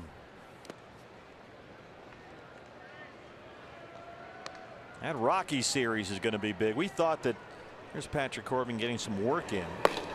We thought that the Rockies might be in trouble after they dropped the last 2 against the Diamondbacks at Coors Field last week. Well, they went to LA and got swept by the Dodgers. So the Rockies have dropped suddenly 5 in a row as McFarland rings up Stassi, 1 away. And now they're at the Giants. Carlos Gonzalez went on the disabled list. I heard that. And Tyler Anderson, the lefty, too, started the other day in LA. And so the D-backs came in alone in 2nd in the division. 2 games ahead of Colorado, which plays at San Francisco tonight. And 2.5 games behind the Dodgers for the division lead. LA's won 10 straight. And they start that whole freeway series thing. They play with the Angels tonight at Dodger Stadium.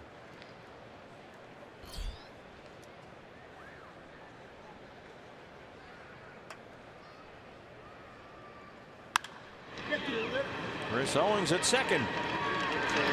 2 outs. So an updated look at the National League West.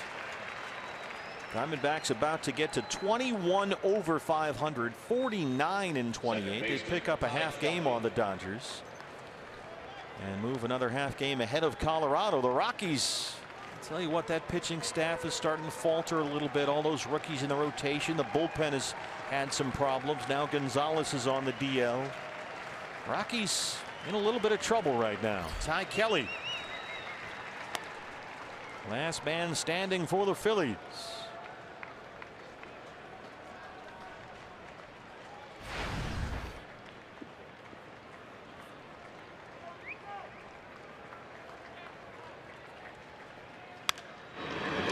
Third base, Jake Lamb. Diamondbacks win it 6-1. They take 3 of 4 from the Phillies. And the D-backs have won now 15 of their last 18 games. They are 29-10 at Chase Field and 21 games over 500 for the season, continuing the best start in franchise history. And taking care of business against a team that they should have success against. They put a whooping on these Phillies this year. Well, the D-backs have now won their 9th series at home this season, matching their total from all of last year. They take 3 of 4 from the Phillies, 5 straight series wins at Chase Field. Much more from this one coming up right after this on Fox Sports Arizona. 6-1, D-backs win it.